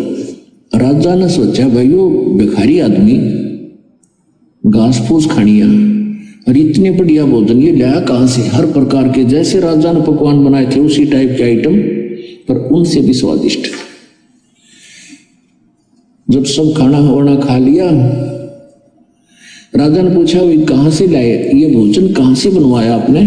तो उसने कहा राजन मैंने स्वर्ग से अपनी कमाई मत अपने पुण्य डिपॉजिट करवा के वहां से मंगाई है। एक कामधेनु है, इस कामधेनु गाय में इतनी वो है कि कितना ही भोजन करने गया पूरी सेना भी जमाई जा सकती है। मेरे पास कई लाख सेना, बोला जी सारी सेना पूरी पृथ्वी ने भी जमा ले, चाहे इससे खाना खिलाते। राजा बोला सैनिकों इस गाय को छीन लो। साधु की यार इतनी हो है, सैनिकों इस गाय को छीन लो और चलो, ये कंगाल के करेगा अपने काम आवेगी, राजा के घर पे जरूरत है इसकी। तब ऋषि ने कहा कि हे माता आप स्वर्ग चली जाइए, मेरी काबू से बाहर बात हो गई है।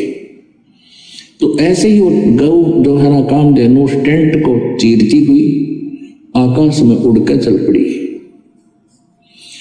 राजा ने तीर मारा, वह खुरमा लग गया और खुरमे से रक्त गिरता हुआ जहां जहां भी रक्त गिरा उस गाय का, वहां पर यह बीमारी पैदा होगी तमाकू। अब क्या बताते हैं कि तुम एक तरफ तो हिंदू को आओ और फिर गाय के खून न पियो, तमाकू बना के हुक्का में डाल के बीड़ी सिगरेट पी के। या तो तुमने ज्ञान नहीं या स्वाद पड़ गया। ज्ञान नहीं था तो अब समझ लीजिए, और ये इसे अड़ंगे का स्वाद अच्छा नहीं होता जो शरीर में नुकसान सारे खराब करे। तो क्या बताते हैं, खून नाम खूं का तमा नाम गाय, सौगंध 100 बार इसको ना खाए। कहते हैं 100 बार सौगंध, इसकी 100 बार प्रतिज्ञा करो, इसको खाना नहीं। तो हरियाणा महम 24 खा पंचायतों के आदरणीय प्रधान जी, सरपंच जी, अभी आप जियों ने सतगुरु रामपाल जी के मुख कमल से सुना कि इस तमाकू जैसी बीमारी की उत्पत्ति कैसे हुई। गाय के खून से तमाकू बना है, गाय के खून से तमाकू का पौधा। जिस तमाकू को आप जी पंचों का प्याला कहते हैं, अपनी गरिमा समझते हैं, ये गाय के खून से बना है। तो एक तरफ तो आप अपने आप को हिंदू कहलाते हो कि हम हिंदू हैं, हम प्रधान हैं, हम सरपंच हैं, हम सनातनी हैं, हम न्याय करते हैं। अब आप खुद ही बताइए ये काहे का न्याय है? जो व्यक्ति गाय का खून पी रहा है, ऐसा व्यक्ति तो परमात्मा का द्रोही है, द्रोही। तमाकू पीने वाले को परमात्मा ने ढेड की संज्ञा दी है, इसलिए क्योंकि इसकी उत्पत्ति गाय के खून से हुई है और मोक्ष प्राप्ति में यह सबसे ज्यादा बाधक है, जो हमारे 10वें द्वार सुषुम्ना द्वार को बंद कर देता है।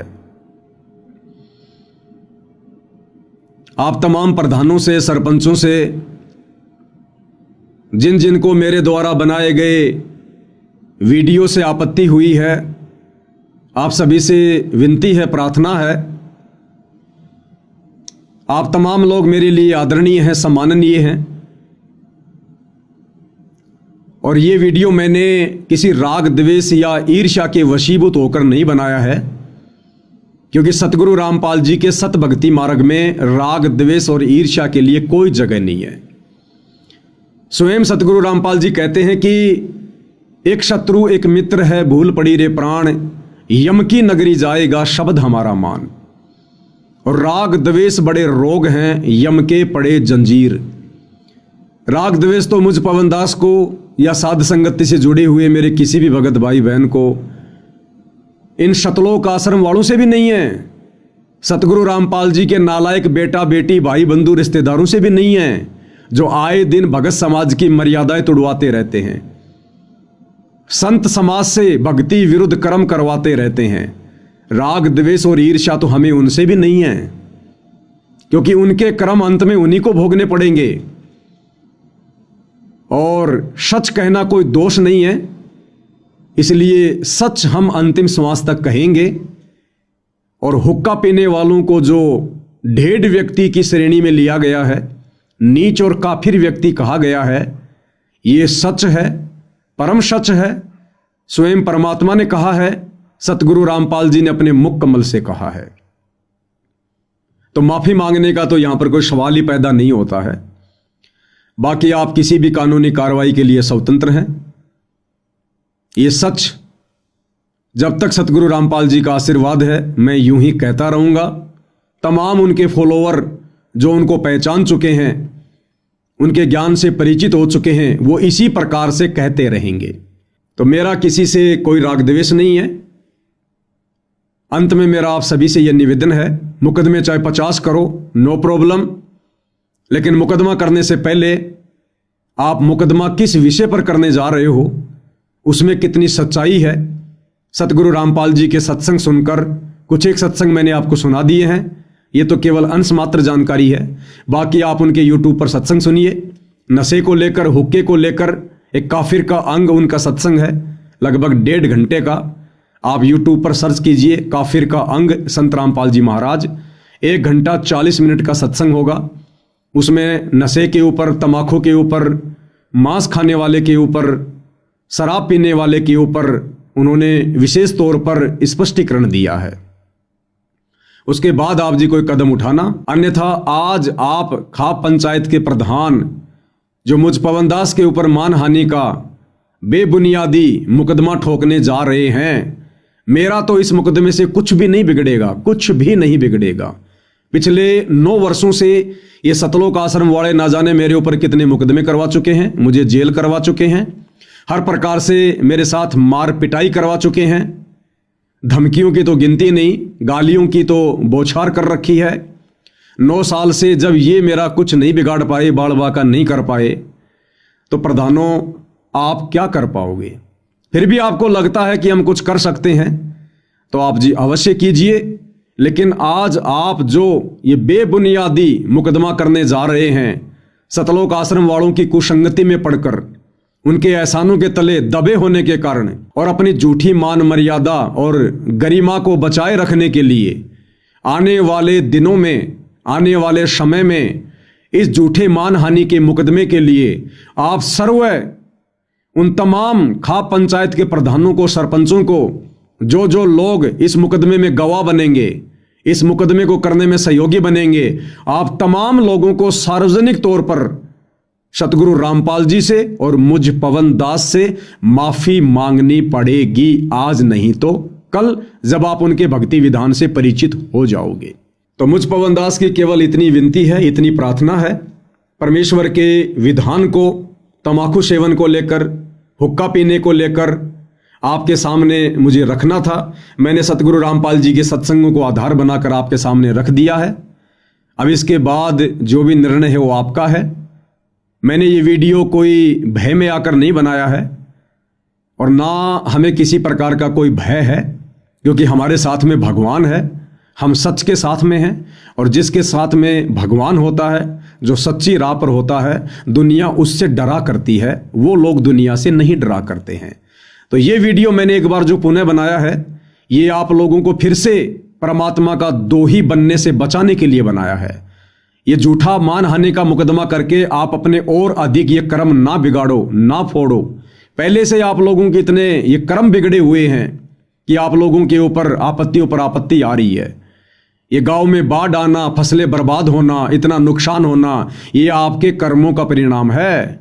ऊपर से संत भक्तों के ऊपर झूठे मुकदमे, आप और अधिक अपने कर्म फोड़ोगे, कर्म बिगाड़ोगे, परिणाम तो फिर आने वाले समय में भुगतने पड़ेंगे। आज ये मेरा पहला वीडियो है।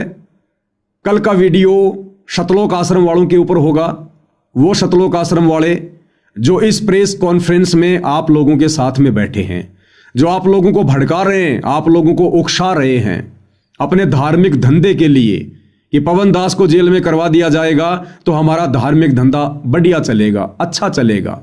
संगत को कोई सच्चाई बताने वाले नहीं रहेंगे। जो जो व्यक्ति सच्चाई बताएं उनके ऊपर झूठे मुकदमे लगाकर जेल में डलवा दो। कितनी बार डलवाओगे, कितने मुकदमे लगवाओगे? हमें परमात्मा की शरण प्राप्त है, हमारे ऊपर परमात्मा का आशीर्वाद है। सच हम यूं ही कहेंगे, हमने झूठ बहुत कही, बेहिसाब की कही। कब तक? जब तक हमें सच का पता नहीं था, सच्चे सतगुरु की शरण प्राप्त नहीं थी। भाई अब तो हम झूठ को सामने लाने के लिए और सच को सर्व समाज के सामने रखने के लिए अपना सिर भी कटवाना अपना सबसे बड़ा सम्मान समझेंगे। फिर ये छोटे मोटे मुकदमे, भला इनकी तो बिसात ही क्या है, इनकी तो औकात ही क्या है। तो भाई और बहनों, आज के वीडियो में केवल मैं इतना ही कहना चाहूँगा। बाकी फिर अगला वीडियो इन शतलोक आश्रम वालों के ऊपर होगा। इन्होंने किस प्रकार से इन पंचायत वालों को सच्चाई से दूर रखा और किस प्रकार से ये लोग सच कहने से डर रहे हैं, इस विषय पर हम विशेष विश्लेषण उन शतलोक आश्रम वालों के इंटरव्यू को आधार बनाकर कि उन्होंने अपने मुख से क्या कुछ इस प्रेस कॉन्फ्रेंस में कहा है, आपके सामने रखेंगे, बताएंगे। तो आज के इस वीडियो में मुझ पवन दास की एक कोशिश थी, सतगुरु रामपाल जी के आशीर्वाद से, उनके ज्ञान आधार से आप तमाम हरियाणा खाप पंचायत के उन प्रधानों को, सरपंचों को जो अभी सतगुरु रामपाल जी के ज्ञान और उनकी शरण से दूर हैं, ये मेरा एक पहला प्रयास था। आगे भी मेरा ये प्रयास आप भक्ति से भटके हुए भाई बहनों को समझाने का जारी रहेगा। तो अगले वीडियो का इंतज़ार करें। आज के वीडियो में केवल इतना ही। परमेश्वर रामपाल जी का आशीर्वाद हम सभी के ऊपर इसी प्रकार से बना रहे। बंदी छोड़ सतगुरु रामपाल जी परमेश्वर जी की जय हो।